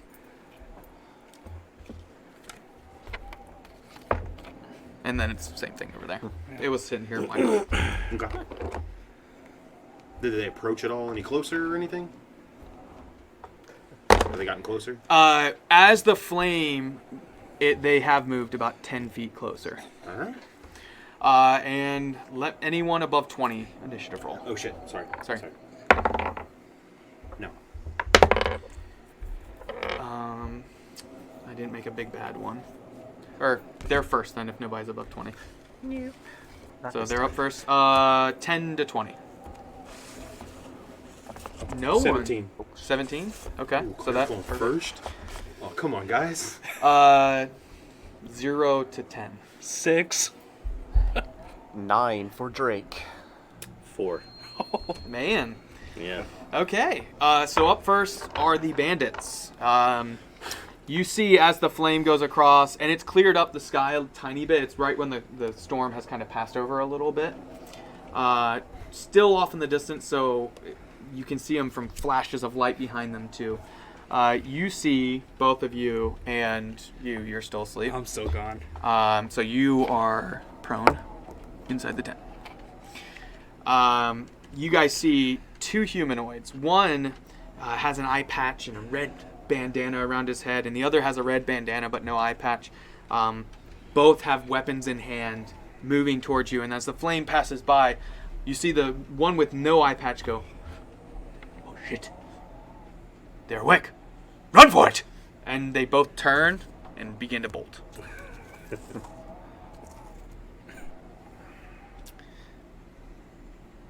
They thought they were going to get the jump on you. And then 4 of you, or 3. I'm just like, ugh. But they only really see 2 of us. Oh, yeah, did you not come out of the tent yet? You still laying down? He said he... I came You out. poked out, but did you come Orin out as well? came out, Not yet, and no. then that's when I threw the sacred flame. Okay, so they only see 2. I see the 2 of us. It's all a little bit of magic. Unless they were casing us, I know there's more. Bring them to me, baby. Come on. They're not very smart, and I rolled a 2, so that's 4. Instead of that, that's a good point. That only I was thinking you came out as well. They can hear the snores. Oh yeah. You're Goliath. I'm definitely. But as it out. passes by, they run. Dash, actually. So 5, 15, 20, 25, 30, 35, 40. They can't take an attack. Same thing, but would be right here. Or sorry, they would have gone here. As you stepped out of the tent because you showed yourself. Okay. They can't take any actions because they dashed. But yeah, that's their turn. We are up in combat, so let's get some combat music. Right. They done fucked up. All right, up first is Remington Bloodson. All right, you see Remington just kind of... Yeah, like his shield kind of on his back. He just shrugs that off real quick. Takes this giant warhammer and just... You messed up now. And just swings it right at Okay, this person. roll the attack. This is the one without the eye patch that's in front of you. Without the iPad. Correct. Alright. No iPad for this guy.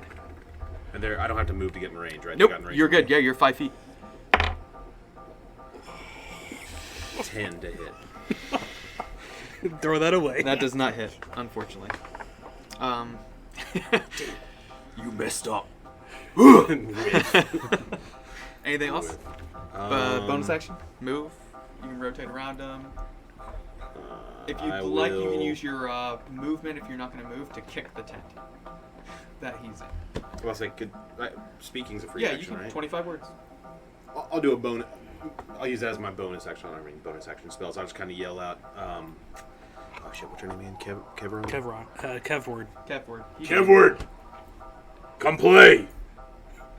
Turn. I'm assuming I would hear this. You'll hear that. I'm not even going to make you roll a perception.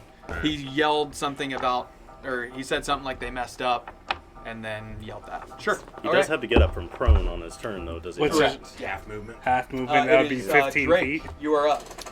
All right. Kevward on deck. Drake comes out of his trance, immediately unsheathes his rapier You sleep with it on? Okay. in the part of my watch back in the day. Understood. Actually, no, before that, let's dance. Unsheath it, and I will activate my Blade Song as my bonus action. Okay. Nice. So that gives me an extra 10 feet of movement, as well as a bonus to my AC, and any con save I have if I'm concentrating on a spell. And with So that, you are prone, you stand up, so half your movement. so that'll be 25, 10. I'll go for that bugger that's right there, and Beside your brother, obviously. beside my brother, yes. Okay. And Swing let's away. swing away. That would be a 19 to hit. That hits. That's what you do it. Ooh, and let's go for 9 piercing damage. 9, okay. Very nice. Anything else? No, I'll just kind of look and glare at him. Okay. Kevward, you are up. So Orin on deck. as I hear my partner say that, I wake up. Bonus actions. I rage. Okay. Are you gonna stand up? I'm going to stand up, Half movement? and then I'm going to run out and towards the guy that I don't know. And then You'll take an opportunity attack from this one if you run That's around. totally fine. Okay. What's your movement? 30 feet total. You can't get there. 5, 10, 15. Yeah, 15 to half stand 15's up. half. He'd be in the middle. of it, too, Gotcha. So he wouldn't leave. Yeah, you won't get the opportunity attack yet. Okay. But Can I hit you any could of them? swing it. You could Eye swing at the patch. other guy. Yeah, let's swing at him. Do it. Do you have what, 10 feet on your great axe or great sword? 5 on my great axe. Okay. That is a 17. That would hit, but he's gonna use his reaction to parry.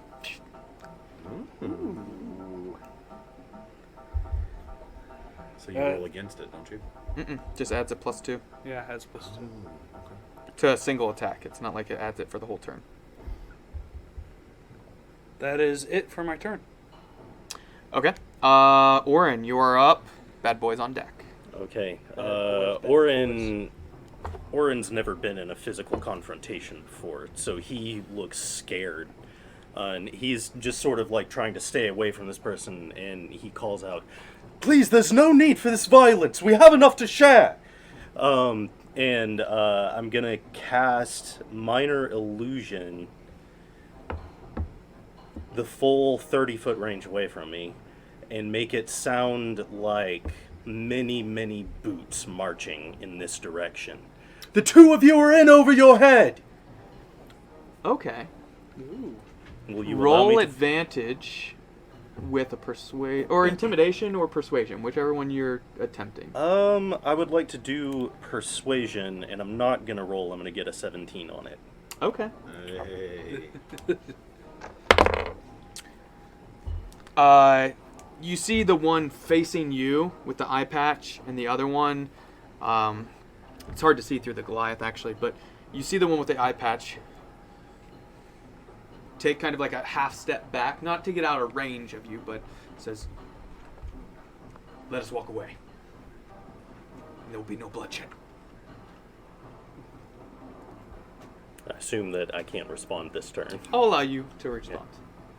It's like, speaking for myself, I have no quarrel with you if you leave right now and we never see you again. Oh, we're good, right? Yeah, we're good. Owen? You're good. Okay. Damn it. Agreed.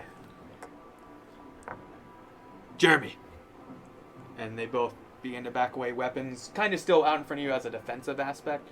And then once they're about 30 feet away, they turn and bolt, unless you guys are going to try and do anything else. Warren just stands there like this. Hands out. You are out of combat. Yeah, my Good eyes, I'm like glaring at him, but my eyes are like bloodshot. Like, I'm going to kill you if you come back. every time. Calm down. Not every time, brother. These, I just kind of walk. Do like the whole thing. sun is setting. Oh my god. You see, Drake. Oh my god, they were going to kill us. That definitely was their intent. These are just. And I'll kind of reach in and get a little bit of ale from mine, like just like a little kind of bourbon, you know, hand it to you. Listen, Thank you. Oh god. I've seen combat my whole life. What you just did is incredible. Not even having to fight. Well, I've never killed anyone before, but I hope to keep it that way. But so do I. you keep your head about you like that, we'll never have to.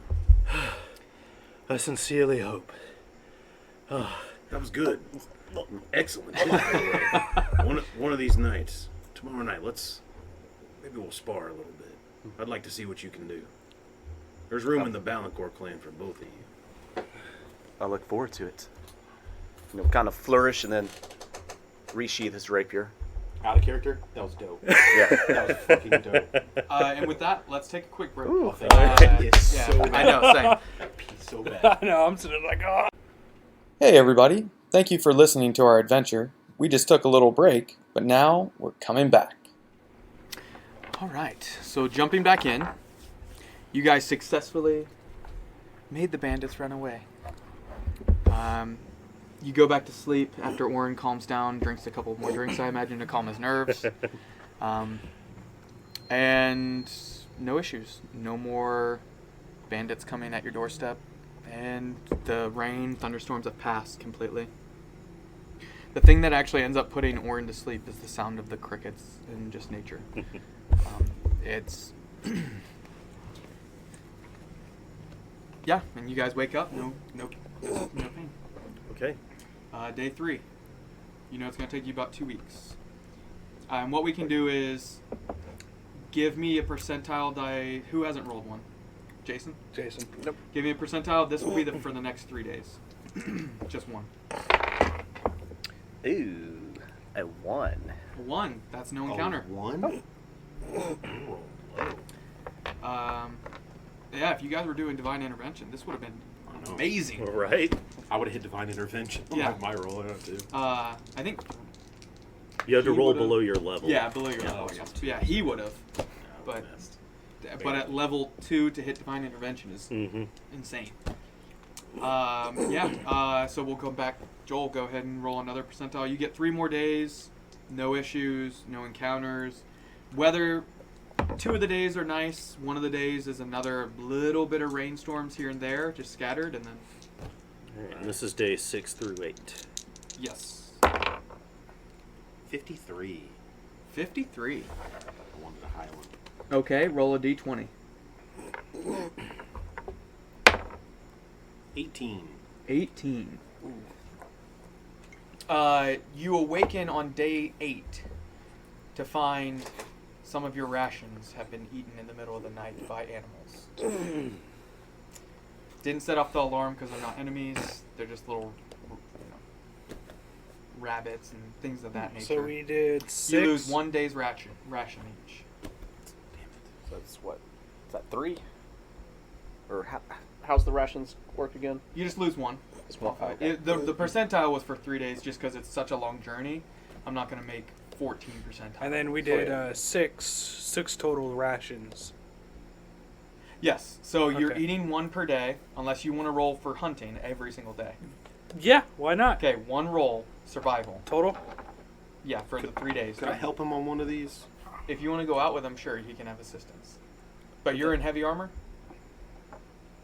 Oh, yeah. No, I'm not helping him. Okay. Yeah, I mean, you can. Good.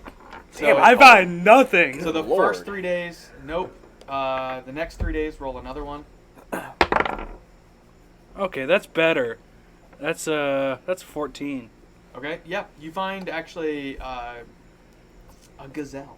you find a gazelle in the Sahara, and you kill it, bring it back, and it's enough food for those 3 days that you guys. So Okay. you've So we only only lose used 4 days? 6 minus, and that, so 7 total you've used because you lost 1 for the animals that snuck in. We'll say mice, field rats, things like that. So you just rolled your percentile. Go ahead and roll.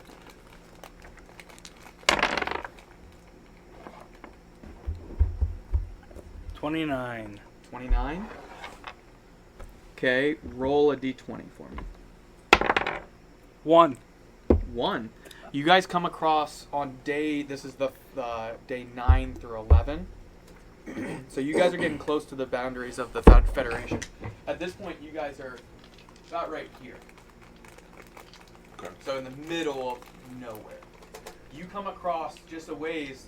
As a barbarian, you notice some tracks leading off and some dried blood, like quite old dried blood, but Yeah. you can still find it on some rocks in the ground. And you take a quick 30 minutes and kind of track it down. Find a boneyard. 6 bodies. Ooh. Humanoid? Humanoid. Can I take like a? So we're coming upon this.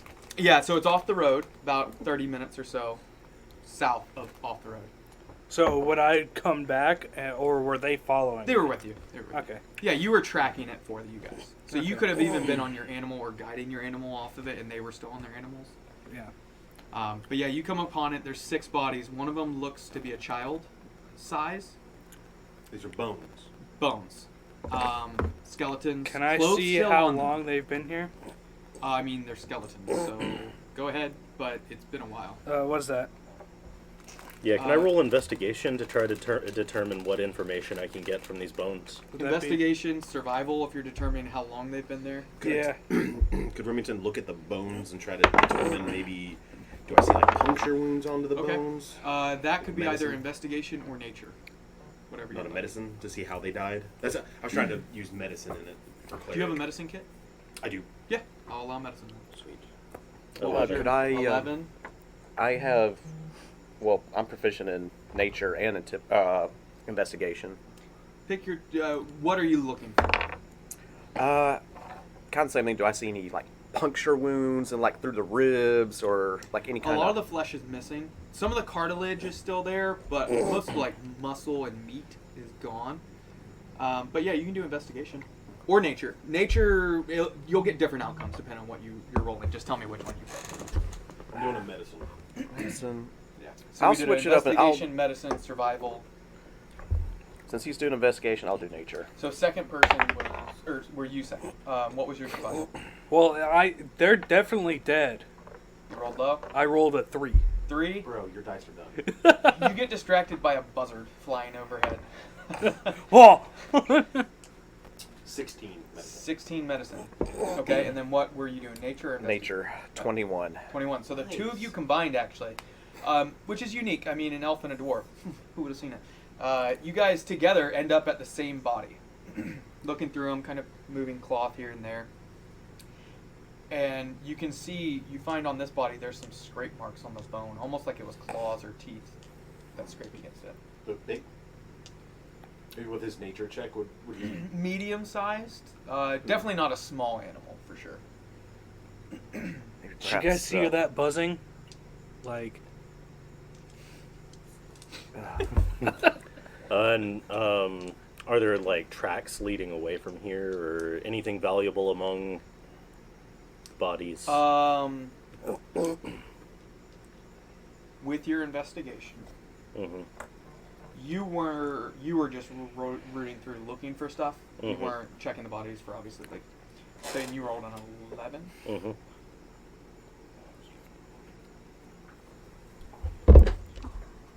They're dead. Mm-hmm. You find a single pouch. What's in it? You find Drugs. bones, like dried bones. Some odd, like it's almost like a flint material. Like it's this thin, like dried flour that's like in there with it, like in a separate little pouch. Hmm. And then you also find a single coin. black metal. It's cast, no symbols. It's just a black coin. Magical? Would you like to ritually identify, or just Arcana? I'm guessing. Well, I can roll Arcana Oh, I still to have some in start, there. and if it's not, You can roll Arcana, and Okay. depending on.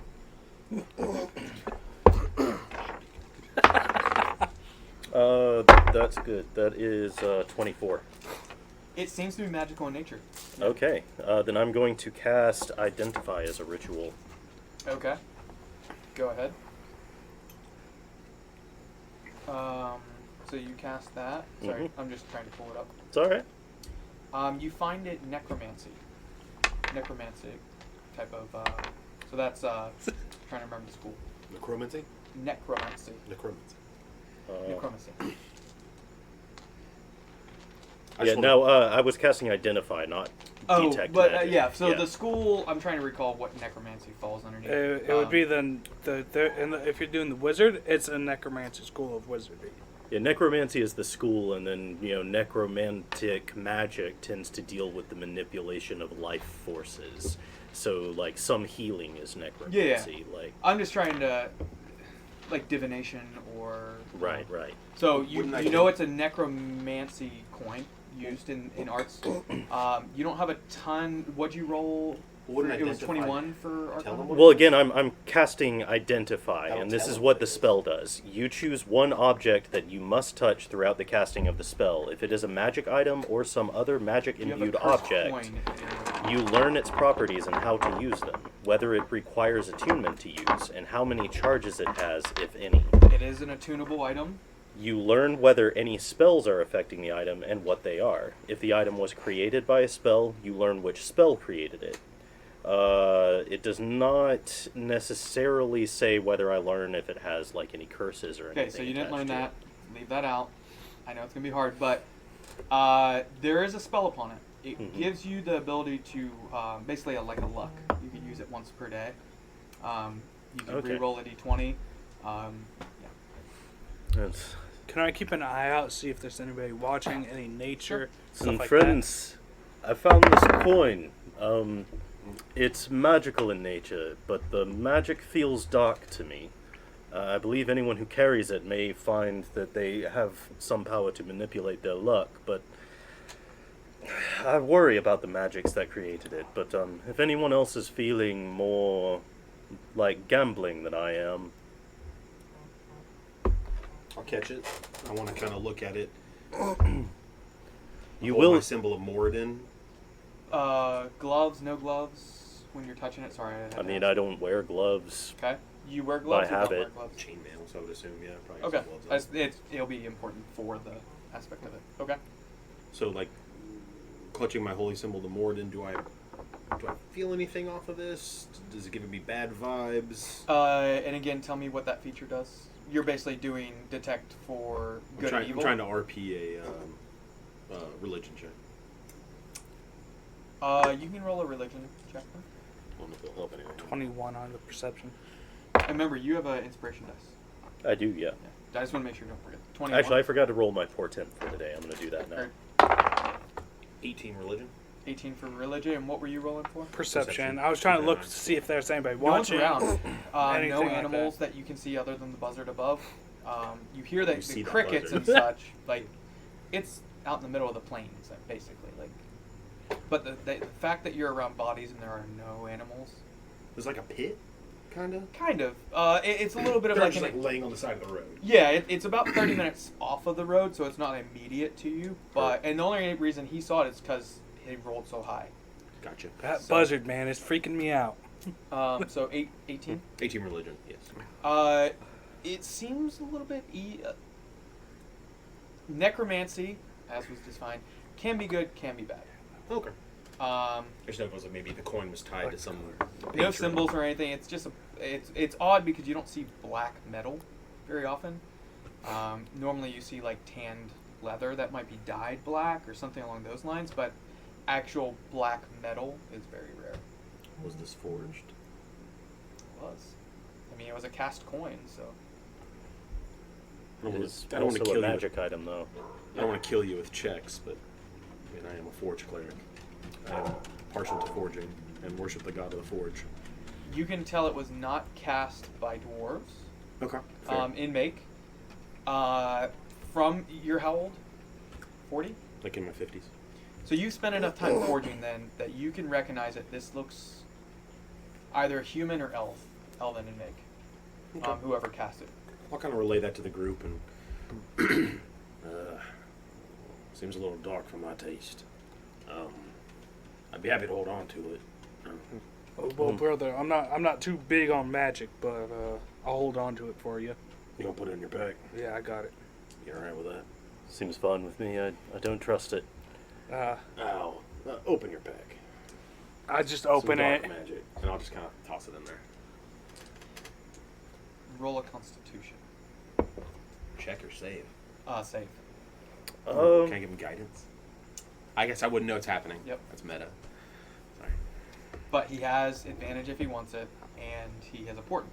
So I don't know what he rolled, but It's true. You rolled 2 natural 20s. Inspiration, I don't have to declare it before I roll, do I? no. Okay. For the inspiration dice you can decide after. Then that's how I'm going to roll. How are you this. doing inspiration? And I'm going Is to it use an my extra D20 inspiration roll? point. Yeah. Like almost So if I advantage? give you inspiration Or dice, add like a D it's something. an extra any D20 roll you can have advantage. If you Oh, want okay. it. You're not doing like a set that's like much better. bardic inspiration. No. My Constitution save is a total of 17. 17. Mm-hmm. Okay. Okay. Yeah. And I used my inspiration point. You drop the coin in his bag. Aye. Okay. And you close it up. Yeah, I'm not too big. I'm not fond on magic, so I close it. I got you. Yeah, I imagine he's a little superstitious about Yeah. those kind of things. Yeah. Understood. He would know as my superior officer. I'm not too fond of it, Who but I'll rolled- deal was with it it. 18 and like 21 or something when you guys were checking out the bodies? Was it Jason? 21 here. 21 for Drake. When you were checking for medicine, you find something else. He checked for I medicine. checked for medicine. He checked or nature. sorry, you were He doing checked nature. Nature. Which led us to that body. That's right. So you find those marks, but you rolled above a 20, so I'm going to give you something else. You find in the back pocket of one of, as you're like kind of pushing the clothes aside to inspect one of the bodies, you find a vial in it. And it has like this swirling greenish liquid with some bubbles floating about, almost like carbonation, but it also has flecks of black inside of it. Like flicks. You're just kind of iced. You gotta get on the knee and chug it.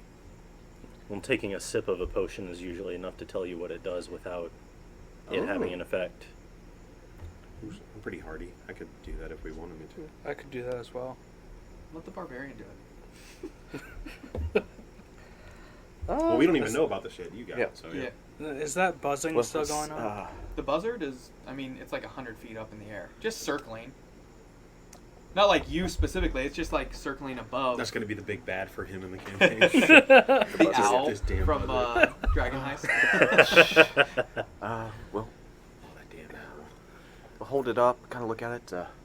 Brother, what do you make of this? And I'll hold it out to him. Do you guys have alchemy sets? No. Does anybody have alchemy?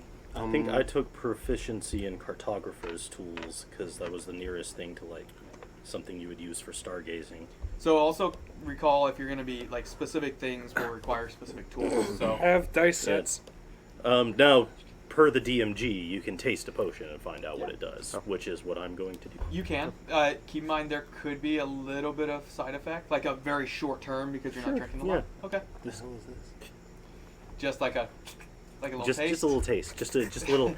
You know, you're supposed to slurp so that it coats your palate. Yeah. Yeah. So you, as you uncork it, Swishing the it. smell of like rotting hits your nose as you uncork it, and then you. But then when you taste it, it's sweet. And you. What does it do? You feel your constitution increase. You get a +2 to your constitution for an hour. Neat. Or sorry, you only sipped it. You didn't drink the whole thing. For like 2 minutes, you have a +2 to your constitution. If we drink this, it will make us more hale and durable for a period of time. It may be good to hold on to it for a moment when that may be useful to us. Who wishes to carry it? I am pretty hardy myself, my friend. I mean, I would benefit from Constitution just being having more hit Well, points. here. But yeah, hand it You to- share my constitution, but tend to get yourself in more direct danger.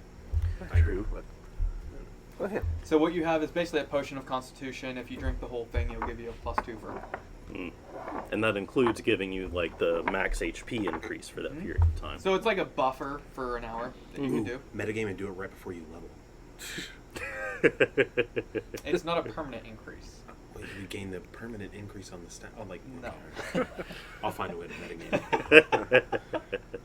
I knew it. It's not like a JRPG where it just calculates your hit points when you level. That's what I was thinking. So you guys, something catches you a little off guard.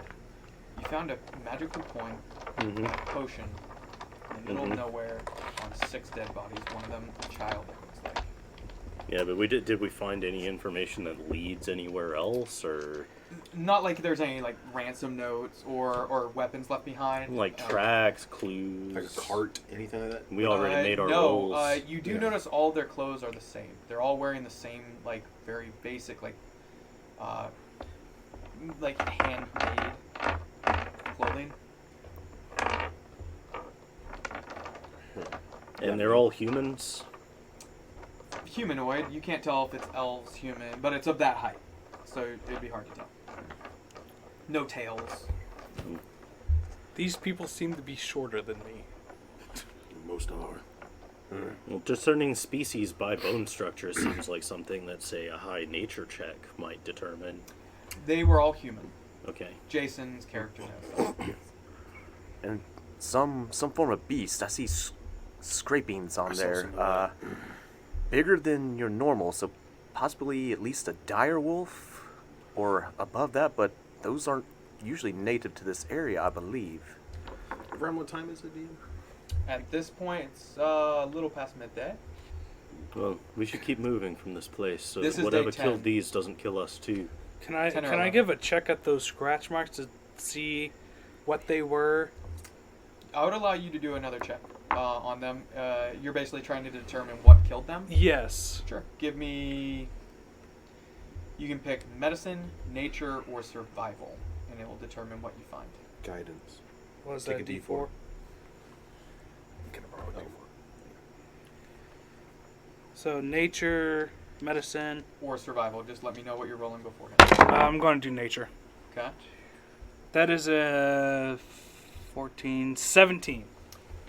You notice something else because the buzzard's 3 been plus distracting 3 you is the 6, whole and I got a time. +1. What? The buzzard has been distracting you the whole time, but as they start talking about this, you start looking at the bodies, and you see one of them. Their nails are still there. I mean, obviously the skin and stuff's gone, but the nails on a few of them are still there, and it looks like they're like they were scraping, like. And then you realize, oh shit! It looks like they were like clawing at each other, like they killed each other. That's what it looks like. Oh. Yeah, they all killed each other. Hmm. If you look at the nails right here, Whoa. they're all scraping at each other and everything. And the way the bodies were laying, it looks like they died on top of each other, like killing each other. Almost like, think of like a zombie horde killing itself. Like, Mayhap we should leave that coin we found here. Yeah. At this point, I'll just take it out and I'll chuck it in the do ground. you wear gloves? No, I do not. Roll a Constitution saving throw. It's okay. I'm proficient. Portent in that. wasn't good today, I can't help you. 7. Ah, I should have helped you. 7. Okay, as you touch the coin, you can't let it go. Why are we going to get rid of this coin? It's magical. I mean, I'm afraid of magic, but it's probably valuable. Or it could strengthen me. Like, these are the thoughts you instantly get right when you touch it. RP that. I put it back in my bag. Wait. That's Didn't we kind just of say we're the gonna opposite leave it? of Yeah. leaving it. It might help me in the long run. But we said we were going to leave it. I decided to change my mind. Are you certain you're not being affected by the magic of the object? Oh, I'm most Could be certainly altering scared your of opinion. magic. So But I want to keep this. But wouldn't you want to get rid of it? Yeah, but I mean, do you just you want something else that's shiny? no, this one won't do. Yeah, well, it's none of my business if he wants to keep it. I'm not your keeper, but I advise against it. This thing will do for me. Why don't I hold on to it then? Fine. You can't let it go. Something about it, like Even as his superior officer, he's yeah, pulling it there's back. something in his head telling him, I'm not going to give this coin up, it's mine. Think of the ring. The ring. That's what's kind of happening to you. No, I don't want to. Fair enough. I like it too much to give it to you. All right. We'll let him keep it. I exchange a knowing look with Drake and I'm also trying to catch your eye too. and Remington. We should mount up. If they killed each other here and there's magic potions around, I don't want to be here. Actually, you know what? Let's do a little something. Again, this is me actually taking utility spells for once. Well, what you got? Well, you see, wrapped around my gauntlets of my armor, I kind of pull out a copper wire, just run it across my lips, and I will, was a cantrip, so I'll kind of, do the rock on sign and point at Orin and Remington and just say, telepathically, I cast a message. Say, we might need to keep an eye on this big bastard. Either of you give the word, and I'm ready to go. What would I ring this telepathically say back? Like, how would I Yes, put I this believe in my inventory? he's under a charm of some kind. We should steal the coin from him this evening while he sleeps and dispose of it. Now I'll respond back to So Drake. you just see them like looking at each other. But you're too distracted by the coin. I'll respond back to Drake. No, you're not even like looking at the coin. You're just like you're holding it in his pocket, kind of like fingering it in your pocket, Yeah. like rolling it around. Tonight when he hunts, he leaves his pack, we'll get it. And then I just wrap it back around and In your head, Zombies. you hear just growling, and you swear you see the bodies beginning to like, and then it stops, and it goes back to all you hear is the crickets. Can I make an attack roll against one of the skeleton heads? Sure. That's 8, 9, 10, 11, 12, 13. I mean, it's a dead body. Yeah, you hit. Roll damage. So we were just standing there, And he to just- mount up, and yeah. he just starts smashing bones. Yep. 20. You shatter the skull. Not only that, you have a great axe. No, that's a 10. My bad. 10. 10. Yeah. What type of weapon? Great axe. I pull it off my back and I just. So you guys just see him sort of wailing and shattering the skulls, and you see bones beginning to kind of toss up in the air as he lifts his blade, and from the impact, he just is wailing and hacking these bodies apart. friend, that seems rather profane to do that to the bodies, but I mean, Hey, you didn't see what I saw. Soldier, stand down. They were moving. Weapon up, now. I put it up. They were moving. They were coming at me. Mount up, now. I go over angrily and mount up. You feel disdain for your immediate superior at this moment because he told you to stop doing what you wanted to do. Not enough to like make you take action, but Yeah, I'm definitely irritated. not happy. Yeah. Puffy and Puffy. Anything else while you guys are here? No, let's get the fuck out of here. Yeah. Okay. Right on. Next 3 days, give me a percentile die. We'll wait that night. Well, I know. Oh, don't you worry. Percentile die? My turn, Wait, didn't it? yeah, it was. I think it was. I rolled one the of last one. these. Percentile? No, Cold. No, I did. Cold Oh, you did, did? yeah. So- I've only done one. Oh, yeah, I was about to say yeah, it yeah. should be your turn. Yeah. 51. 51. Okay. Constitution saving throw. 16. 16. Question: did you go out hunting again? Yeah, to blow off steam. Okay. Did you take the coin with you?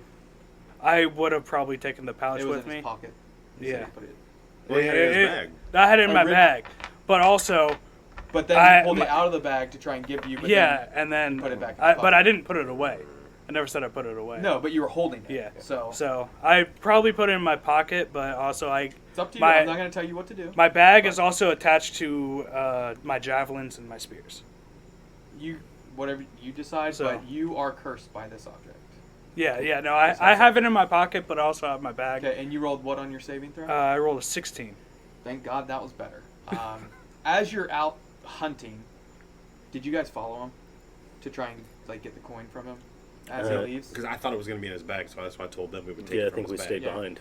I didn't know. So put he it in took his bag with the javelin. So as he leaves, you guys wait a minute and You're you gonna look. hunt. You're gonna hunt with all your gear. I mean, I understand Yeah, having the coin. I left my axe, but I have my javelin and my spears. He took the coin with him. I took the coin. You look through his things that he left and Yeah, it's that's not what- there. yeah. And then as you're out, about 15 minutes out, suddenly it's like your mind clears. And you're like, did I disobey my officer by not getting rid of this coin? And you are not affected by the curse anymore. If you had failed it, you would have been in trouble. Because you have to fail it multiple times for the full effect to happen. Yeah. More important question: did you get some food, girl? You're 15 minutes out when this realization comes to you. The coin is still on you. You can decide what to do with that point. Keep hunting. Go back. You guys. So that was midday. You guys rode for a few more hours after, so you're away from that boneyard. I'm gonna go back, really quick. I'm gonna go back to my superior officer. Okay. So 15 minutes or 5-10 minutes back because you're rushing. Yeah, I'm definitely dashing on the way back. So you guys in the dark here, and your Goliath friend runs up, breathing heavily, sweat dripping down his head, and he runs directly for Remington. Smoking my pipe. Hey, take this coin from me. I asked you that earlier. No, take this coin from me. Seriously. I reached down. I allow him, it's in my pocket, I allow him to get in my pocket and grab it. Oh, has he given up the coin? He did. That thing fucking freaks me out. We got the impression that it was. I honestly didn't expect it to have such a short duration. That's great luck. I say that's very, very lucky for me to get rid of that shit. What should we do with this? It doesn't... Can we blast it? Place it down there if you would, Remington. Well, I only have one question. I'll let you try. However, you know more about magic than I do. Learn magic. You think this is something we could maybe sell? Well, that had been my initial thought, but if we're in danger of tearing each other's throats out each time one of us touches it with a bare hand, I don't know that any price is worth it. And I'm not sure if I could sell that under good conscience either. I wouldn't want some other poor soul to befell. That said, we are headed into hostile territory, and it would be quite easy to put it into the hands of an enemy if we should develop one.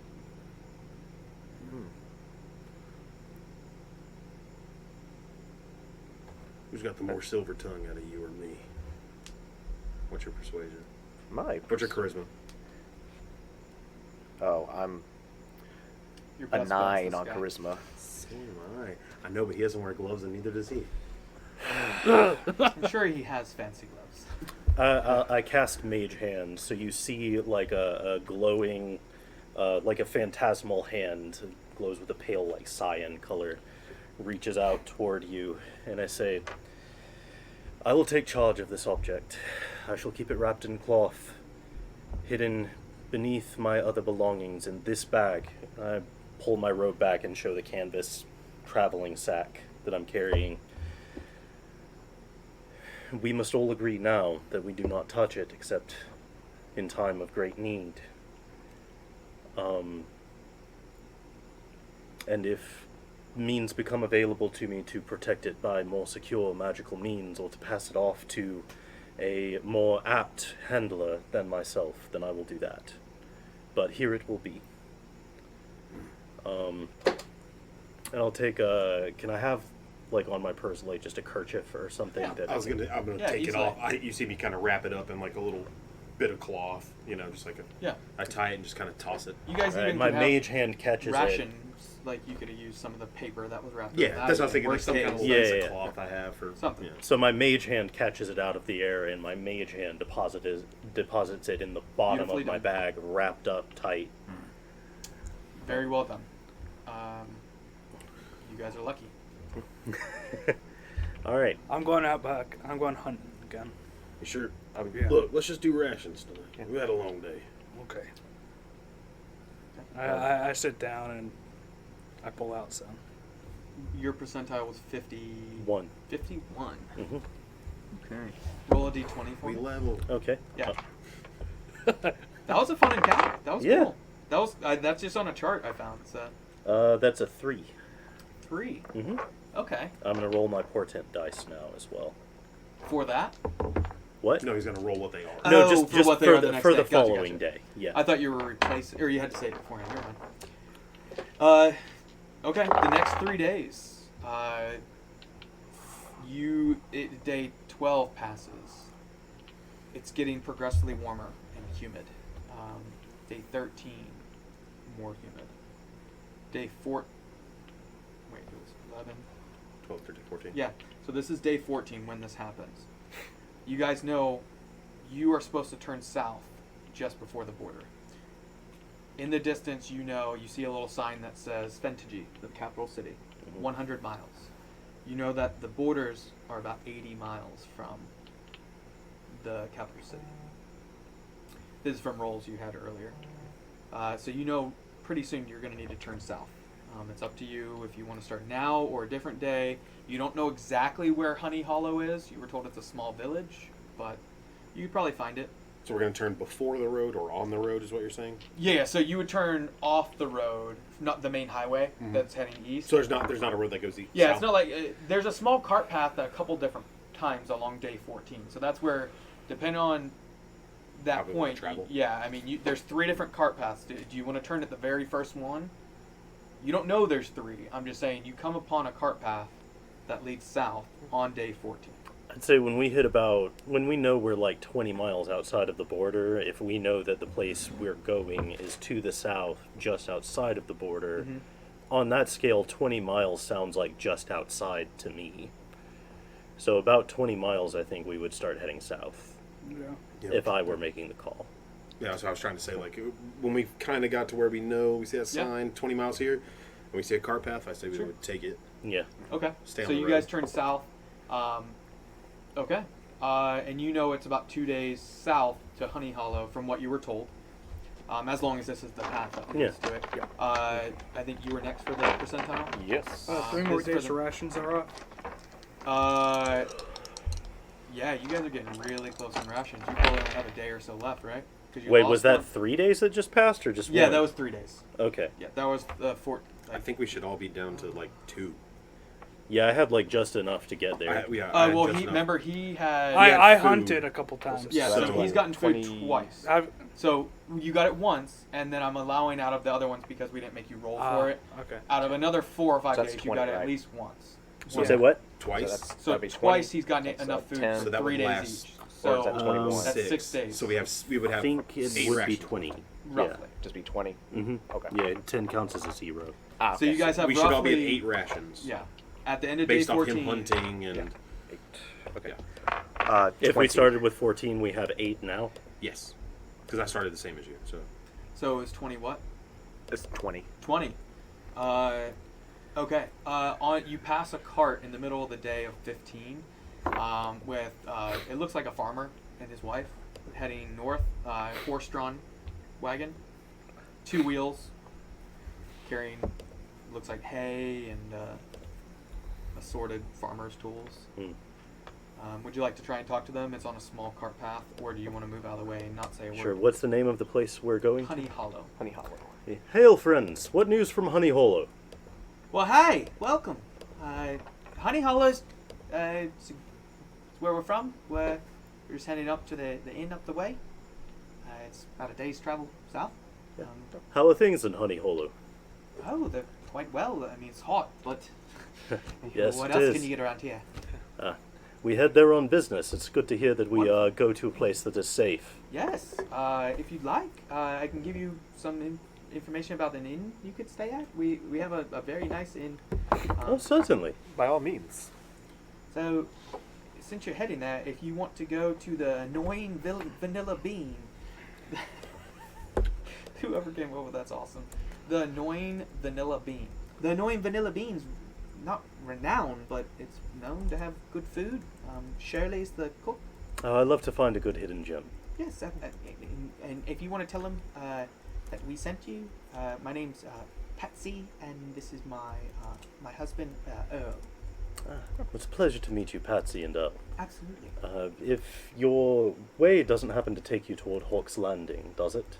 No, we're not going quite that far. We're just going up the road about a day or so. Good. We encountered bandits not long out of that city, and I wish to warn you, but if you're not headed that way, then hopefully you'll be safe. I've never been. Honestly, we only ever travel a few days outside of a small village. Well, sounds like Honey Hollow has everything a person needs, though. It's quaint. Yes. How's the ale, my friend, at Vanilla the Bean? name of the town's Honey Hollow, so it's okay. Fair enough.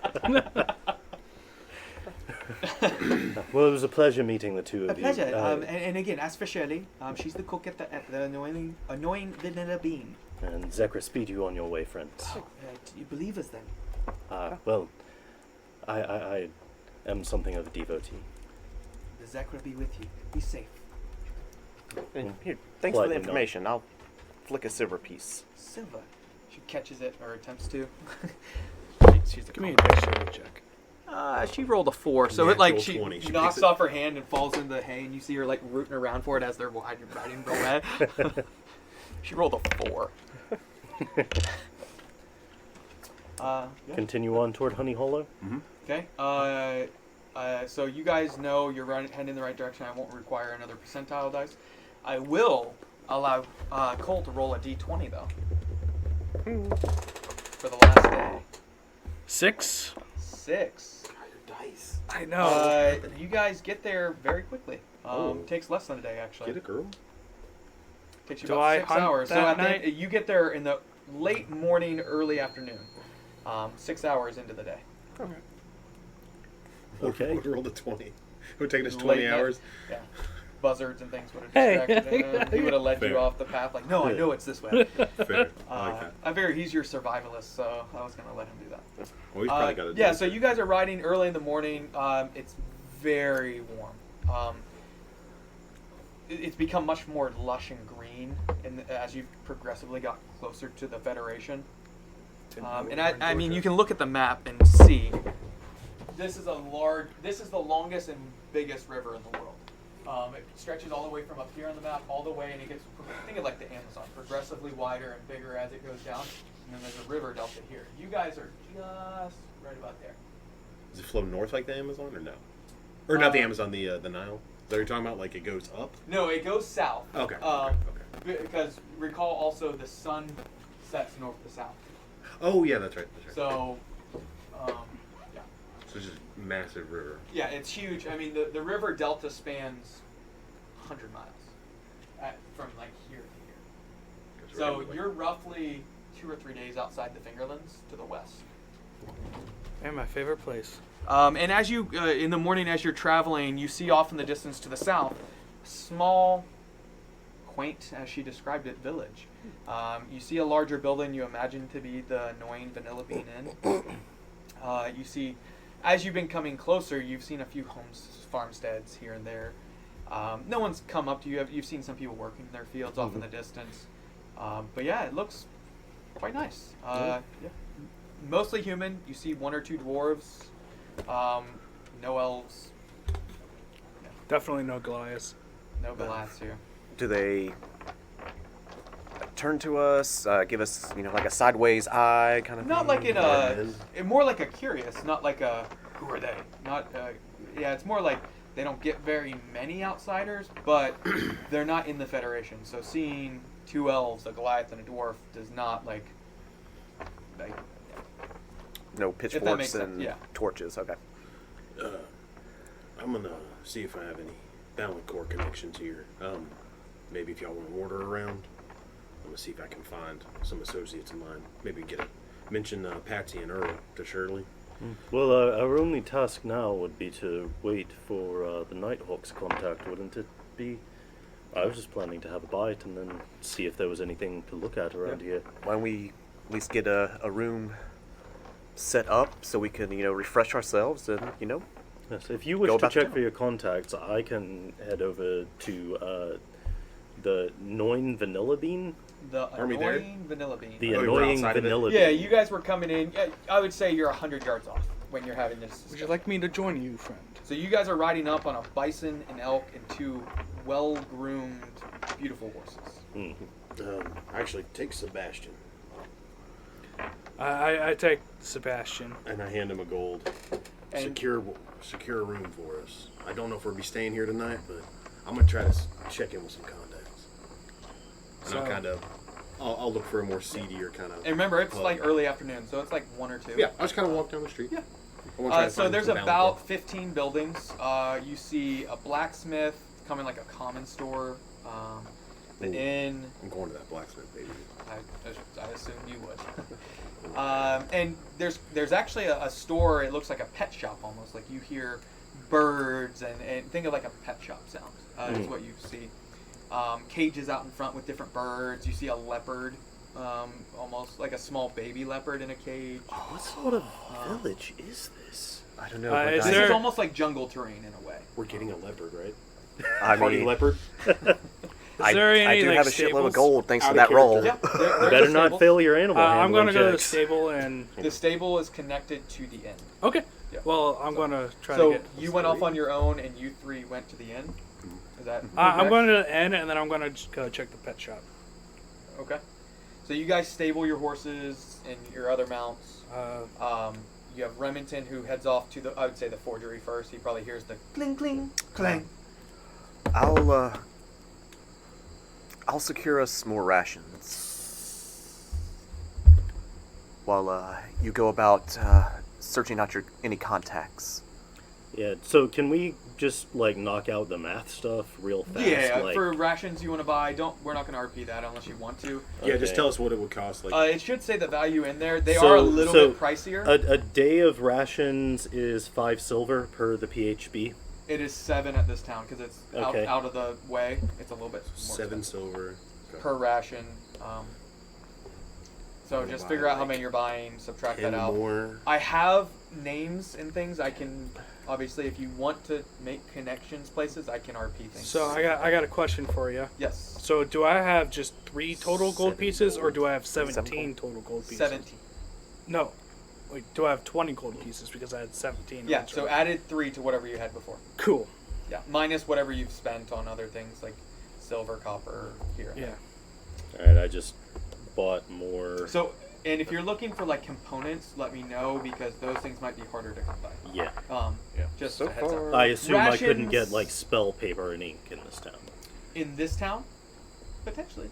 Yeah, I mean, I'm not looking at But it. you Yeah. can get a In main leopard. cities, there's a lot better chance of finding the quality stuff that you need. You could find some basic probably here. Is this a separate day from the last time I rolled portent? Yes, this is like day 16. This is early day 16. Okay, I rolled portent again. Okay. So you went to buy rations for everybody, and then just told people I what they gave owed you. them Yeah. 3 gold pieces.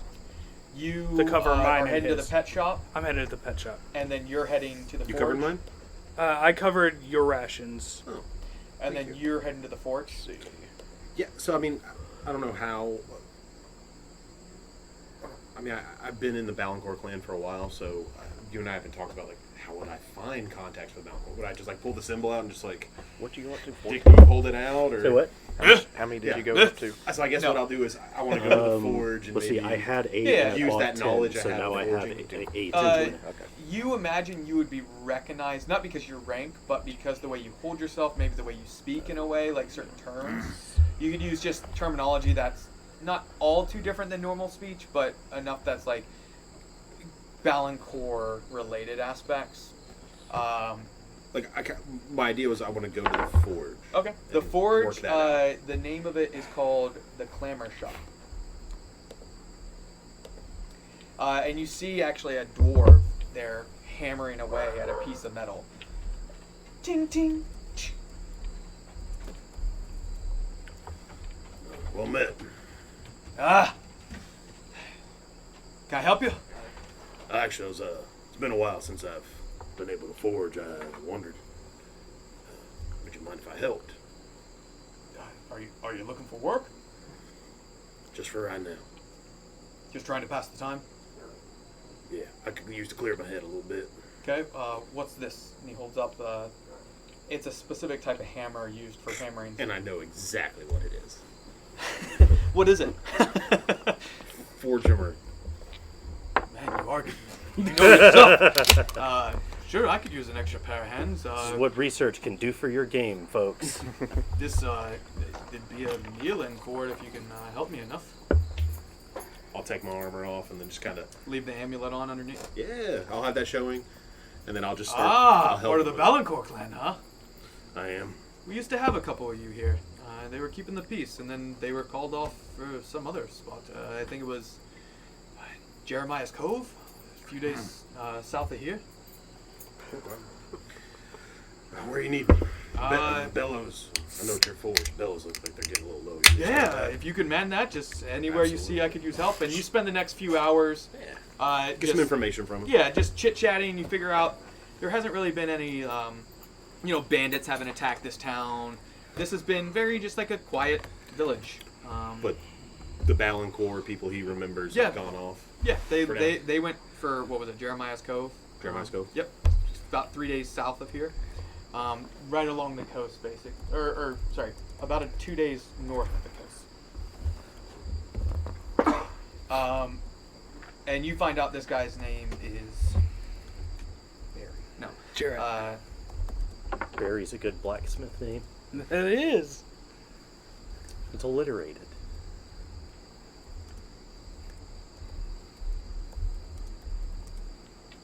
Yeah, we'll make his name Barry. Barry the blacksmith. Yep. Yes, thank you for your help. Tell Shirley at the Annoying Vanilla Bean that was the name of the inn, wasn't it? Yeah, Vanilla Bean? it will be. I tell him I sent you, and the meal will be on my price. Also, it's gold piece, silver pence, copper piece. Just heads up. That's the Pence. Just piece. remember, pence was the VP, so it's second to gold. That's the way I remember it. I could just put, okay. Yep, silver pence. That's what it's called. Okay. Some areas might call coins other things, kind of think of like dragons and dragon heists, but yeah. Do you go anywhere else, or do you want to you head back? No, but as I walked out, like if he's still working, I just want to drop a couple silver, like just like 2 silver on there and Perfect. re-armor up and. Like very openly, you put it down. Oh, Brent, you helped me more than that. Trust me, brother. I needed the forge more than you know. Well, you're welcome anytime. I'll head back to my boys. May Bren look down on you. Bren? Bren. That's who it is? Okay. B-R-E-H-N. Got it. Were there, Drake would probably look for, well, he's definitely interested in the pet shop, but any books, I try to, yeah. Any bookstores or library, things of that nature? The best bet, you haven't seen an open just bookstore, but the common store might have some books. Which you were going there for rations, so make a perception check, or investigation if you're looking throughout the shop of the stuff they have. And Can I make that check as well? sure, if you went with them, yeah, absolutely. You went to the pet shop specifically. You see assorted birds of the jungle, very colorful. You see a single leopard out in a cage. You see a couple other animals. Is there something you're looking for? I'm going to ask the price of the leopard. Well, good day to you. You're looking for the leopard. Oh, yes, my friend. That will be 24 gold pieces, and I'll need a signature. A signature. Well, they're a controlled animal. In case, something goes awry, they know who had the animal. They're quite dangerous. I mean, I know you look like you could handle it, but I'm quite dangerous myself. well, that's what I'm saying. You're large, it's huge. Okay. Well, thank you, my friend. I'll be back. Do you want the leopard? I'll be back, my friend. I can offer you 14 gold pieces. 14. Oh, that's 10 shy, but yeah, come back with the other 10. I'll absolutely do it. 24 gold for a leopard seems like a steal to me. I mean, if you go to an upscale leopard dealership, you're gonna pay 40, 50, Maybe 70. yeah, Never maybe know. 70 gold. Yeah. Like this is a Depends what this is kind a of deal. features it comes with. Yep. I'll, Bluetooth. I'll be back with the rest, my friend. If you want an upholstered leopard, like I look forward to it. I'll be here about another... He looks at his wrist, because they have watches. They don't have watches. Yeah, he licks his finger, holds it up, looks at the sun, and says, I don't know, 30 minutes? So... And then I'll be at the end. Out of character, are we getting a leopard, guys? Is that what we're doing? Dude, I can totally buy the fucking it leopard. sounds dope as shit, and I will pitch in for it. But it I also just- sounds like it's gonna be terrible. okay, You're about to let's try let's and look at sneak this. Let's look into- at this from the perspective of like playing 5th edition D&D though. It's like we're not rangers. We're not druids. We're going to have to control it by pretty much mundane means, which is going to come down to buying equipment and making very crucial animal handling checks. Before it kills you in your sleep. Or more to the point, like innocent bystanders that don't have the magical protections that we do. It's up to you. I mean, when you put Just it a that signature way. and 24 gold. It's up to you. Oh, well, I It leave. could be a good This distraction. while we're headed on a mission where it behooves us to not be super visible, like not stand out really. Damn it, why you gotta be the voice of reason? Orin votes no, is what I'm saying. he's not the boss of y'all. He won't stop you. Well, we do gotta come back through. Tell you what, if this still seems like a good idea in 2 weeks, Let's think about it. Let's think about the leopard. I think it would be super dope to have a leopard, but again, then it's also yeah, it's a good rule of thumb before any major purchase, and I have guys. no animal handling at all. I have +1. Yeah. Yeah, I don't Oh, have that. A very wise so. decision, I think, on the good alignment.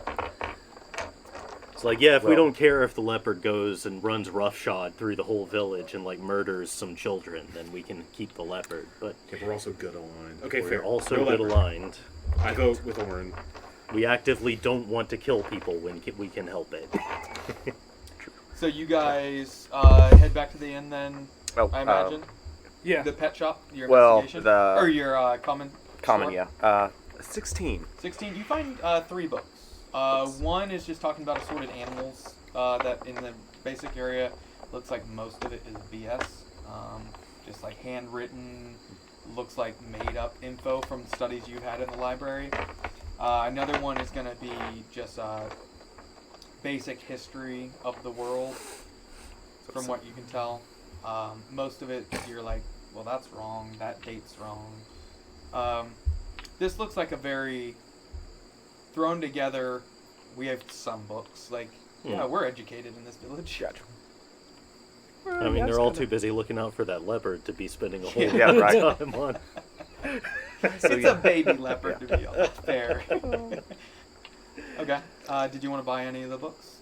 No, I'll just, kind of thumb through it and then gently place them back on the shelf. Buy my rations. There's a copper piece required if you can get the oils off those books that you just fingered. Click. Catches it, or attempts to. Yeah, he catches it. Okay. Much obliged. It's gonna be like the meme for this campaign is we refuse to just hand somebody money when we just throw it at them, and then Andrew has to You've roll done to it see with if what, they catch 3 Yeah. times I think so far? Yeah. You did it with the black coin, it. And then the silver, or the whatever at the yes. the farmers. Yeah. He slid it across. He still didn't hand it to him. Mm-hmm. Okay, so you guys are all back at the inn? Yeah, I mean, was there anything interesting, like, beautiful natural sights near here, or like a garden, or... Because Orin was just gonna do that until the day was over, and then go back and... You can spend a few hours looking about, I mean, close to the village to where, but you're searching the surrounding area, is that what you're saying? Yeah, just not searching even, like, just passing the time by Yeah, I mean, seeking out it's beautiful almost things. just more relaxing for you than anything. Yeah. Staying close enough to where you imagine there's not going to be harm to you, but you don't really find anything. Okay. Nothing of import, at least. I'm try definitely day drinking. I wouldn't expect anything else. So you're tipsy by the time you Oh, guys yeah. are ready to go to sleep. Speaking of which, So by the time night hits, the temperature drops a little bit once the sun goes down. It's still very muggy and warm, as it is in Georgia in the middle of the summer. You're getting closer to the equator. That's what you realize. Like, the Federation is right along the equator of this planet. So it's very uncomfortable for you, especially those from Quemenvalar, which is typically a very nice temperature all the time within the city, and then everywhere around it cold once you leave the boundaries. Hawk's Landing was getting cold because it was getting closer to winter. But you get rooms. The barkeep is Shirley. She's the cook and barkeep. If you'd like, it's a very large, busty woman, classic, white top with a black apron. the St. Pauli's girl. Sure. Yeah. Yep. Older, probably human. St. Pauli's girl's mom. Yes. Probably like 50, 60, somewhere in there. But she's working. Looks like about half the town's probably in this common room. Okay. It's a little lively. Do we have any music playing, bards, any other kind of distraction going on in the inn?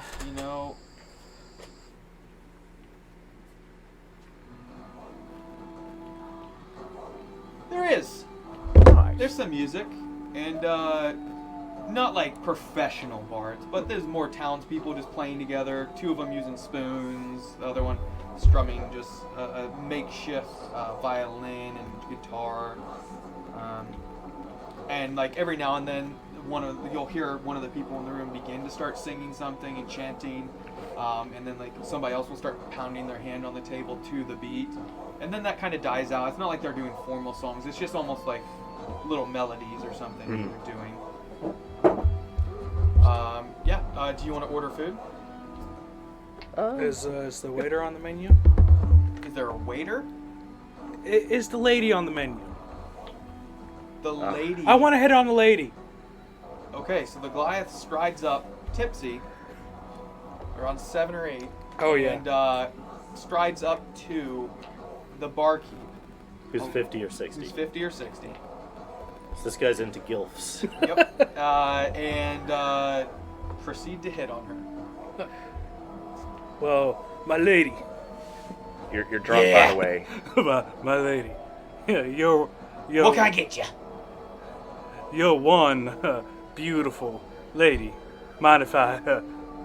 She smiles and she's missing about 4 teeth. At this point, I'm drunk. I'm tipsy. I don't care. Want something? Yeah, can you on the menu? She I looks believe you up my and friend down, is trying to proposition you, ma'am. and you're good, but that's fine. You can do things out of good a character. I mean, good people still have sex with strangers sometimes. She looks you up and down and says, 2 gold pieces. I flicker them. and she like attempts to catch it with her chest. She rolled a 16 plus, we'll say 1. So she catches it and then grabs it and slides it further down in her chest. At the end of my shift, I'll find you in your room. Do you want something to drink? I walk away. You're gonna need it. You need to hydrate. Orin was there and he's just laughing. So I think your character, you said, is used to spend a lot of time in taverns and was like a lively person. Yeah, I conceptualize Orin as he's kind of a career intellectual, and when he's not at like the college or the library studying and interacting with scholars, he's probably at the meaderies, like getting drunk and hanging out with people there. Okay. And this common room, they're all pretty tipsy. this is a fun environment for Oren, for Drake, definitely for Kevward. I don't have to Remington RP it, is- but I'm going to roll charisma to see if I find companionship for the night, too. Okay. Oh. It's a natural 18. Okay. You find a human, young human girl, probably teenage years. Not like 12 or 13, like probably 17-ish, Okay. maybe 18, somewhere in there. And you're tipsy and drunk at this point. See, this is where I get it. Like, I've been watching Buffy the Vampire Slayer, and you know, she dates Angel, who's like 200, and she's in high school. I'm always like, when you become a vampire, you still are getting older. Why are you dating high schoolers? And I think that's kind of probably how Oren feels about humans. So, You know, you're going somewhere where they might try and enslave you, so or kill you. Might as well have fun one night. You hear That a is- child crying in the upstairs of the inn as the mother puts her down. So you are successful if you would like to be successful.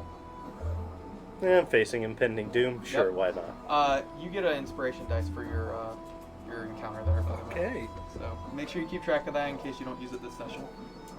Yeah, so you check both mark find on there. companionship. Yeah, You scuttle off before, and you guys are all down. You're supposed to meet with Shirley Yeah. after her I shift. grab one more ale. It's getting later. It's probably like 9 or 10. You know, sun is set, moons are out. And that's when someone comes up to your table. I imagine you three are sitting together. Remington, Oh, yeah. Edward, and Drake.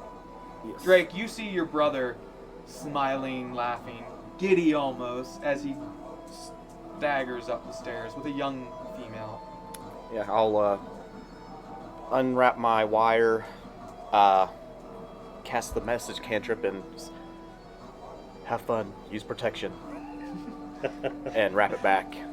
Oh, you know it, brother. It's kind of like that scene in Civil War where Bucky and Falcon are like nodding at Captain Rogers, like actually kissing the chick. Yeah. It's that bro relationship there. But yes, you three are sitting at a table together, correct? Yeah. Yeah. Remington. Drake would again just be surveying the bar, clapping along with everybody, just sipping, not getting drunk, but just casually drinking. So he's alert and aware. You're alert, and you see a dwarf come up to the table and slip some small object, a metal object, to Remington, nod, and then walk away. Remington, you recognize this dwarf. This is the dwarf you assisted in the forge. You slip me something? He slipped you a little metal object. Looks like the mask that the Nighthawk was wearing, but a very small version of it. Black, looks like a face almost, but with slits at where the eyes would be. He just slides it on the table. It's a flat piece of metal, almost like half of a sticky note size. Very thin. Slides it on the table and says, "Meet me outside. 10 minutes." Yeah, I'll show it to the group. So you're in the middle of activities. If you'd like to message your brother, you can. You have 10 minutes. Oh yeah, well, You hear a take lamp longer than break that. upstairs. yeah, that's. I get about halfway up the stairs. I hear that. Roll a d20. Now, if this is for penis size, I No. insist on it. This is for how long you're gonna last. I'm being generous by doing a d20. One. So, are you gonna message him? You just got contacted by the Hive contact, you believe. So yeah, I'll do that again. Brother, we just got contact. We're meeting outside in 10. And when he sends that message, I'm right in the middle of saying, so he hears the tail end of it. It's like, listen, it's been a while. I'm so. then I look it up real quick. And as you're saying it, you hear in your head, brother, we were just contact. Oh God.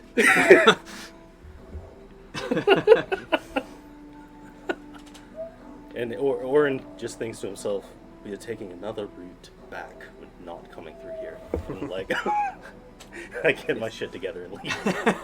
But hey, it was a fun minute while it lasted. Got mine! And that minute includes him getting unclothed. That's why I did a D20. Rude. Yeah, he's just in a robe and... Yeah. Assuming that I would play a character that does not properly invest in foreplay.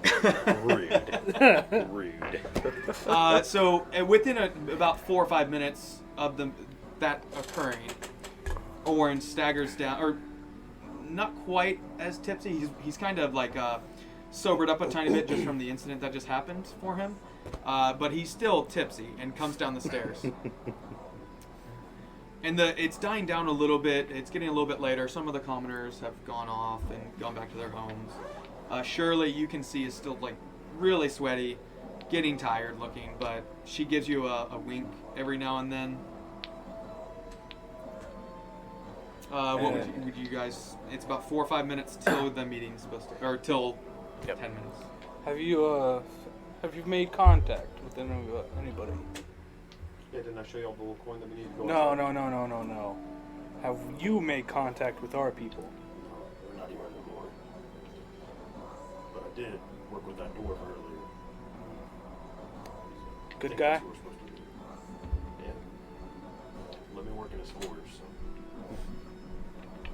Can't beat that. We all know you need your forge every once in a while, right? Yeah, it's been too long. We'll just have one more drink and then go out. Okay. As you exit, you can tell the sound of the surrounding you has transitioned to different type of birds or different type of creatures, just from the sound of them, compared to what you experienced as you've been traveling south. And you can hear the leopard in the cage trying to get out to hunt. Even as like a small panther or as a leopard cub, it wants to get out. And you see standing at the forge, which you recognized him. Obviously, you worked with him for a few hours. The dwarf, standing there, arms crossed, kind of just nonchalant, leaning against one of the posts that supports an awning over where his smithy is. I'll walk up, lean next to him.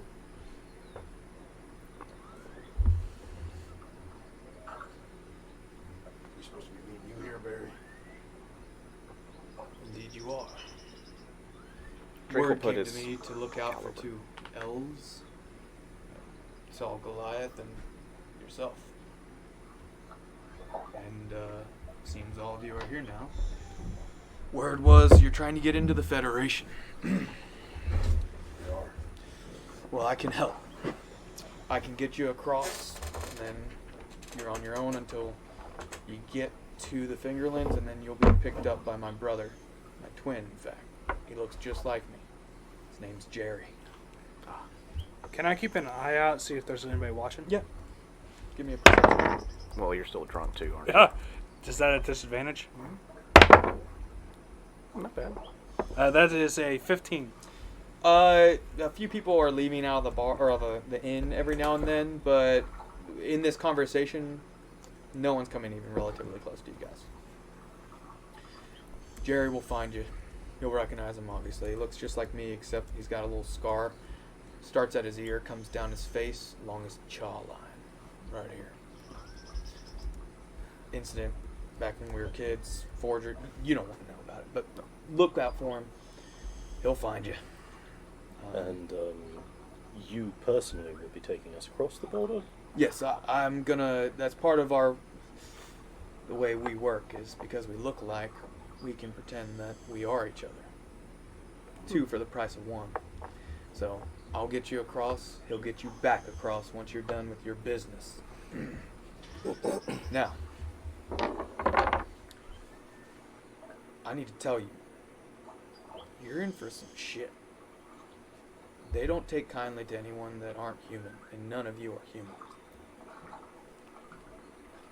They're gonna try and enslave you, they're going to believe you're a slave if you give them the facade of that. But you're going to need a human with you. Non-humans are not allowed to walk around alone without some written permission, sign, that they're on business of their human master. What do you know about street-level security in the Federation? Supposing a practitioner of Liverpool were to go among them in disguise, how cautious would such a person need to be? Well, there are arts which can allow a person to see through magical disguises, but in most heard of places they are hard to find.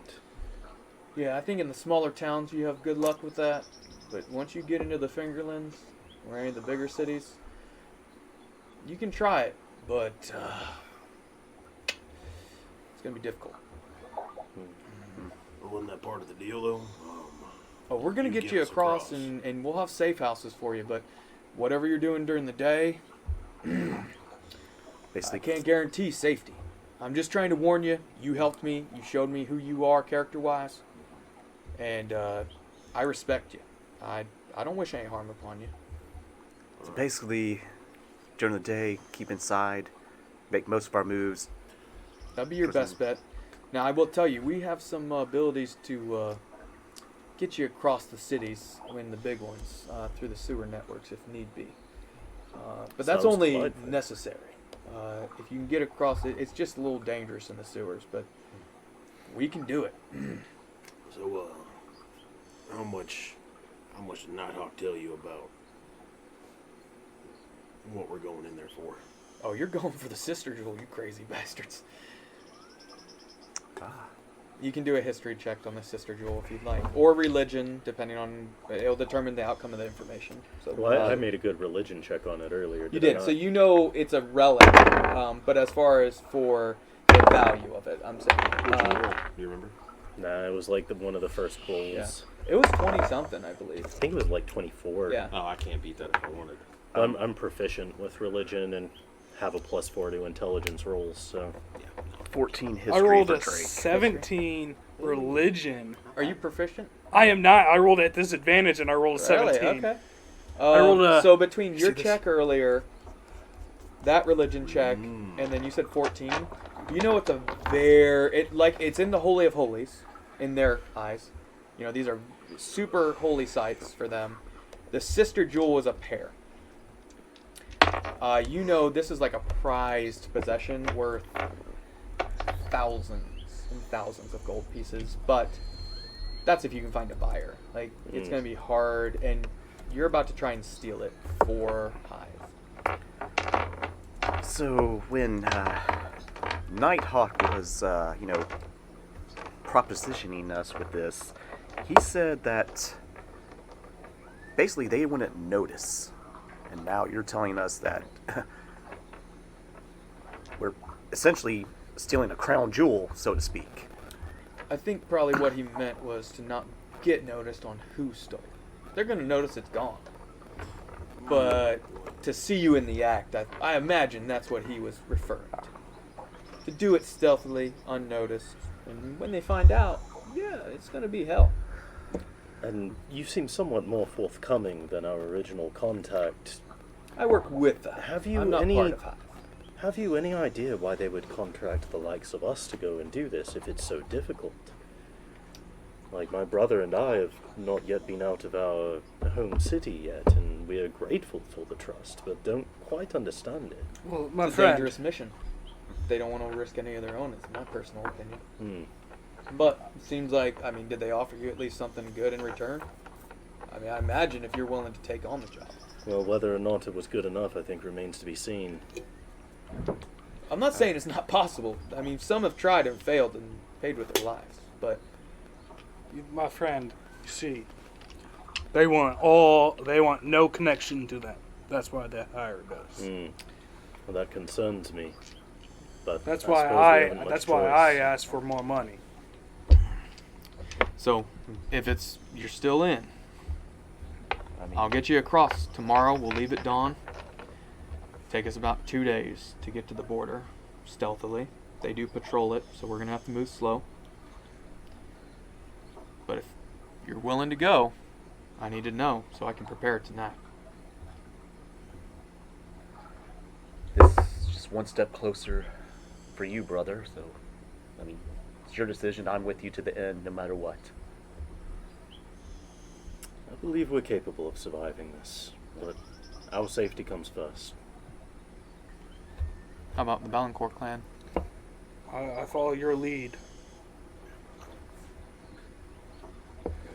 Yes, yeah, we're good as well. Aye. Then, in the morning, at dawn, be ready, be here. We leave before the sun gets too high. I don't want people seeing that you left with me, just in case we get caught. I don't want this to come back to the town. Gotcha. I know my brother and I, we have means to where we can alter ourselves, so that should be a problem at least for us. Our companions, especially this giant bastard over here, that might be... Well, if you can tricky, disguise but- yourself to look like humans, I can give you the falsified information to say that they're yours.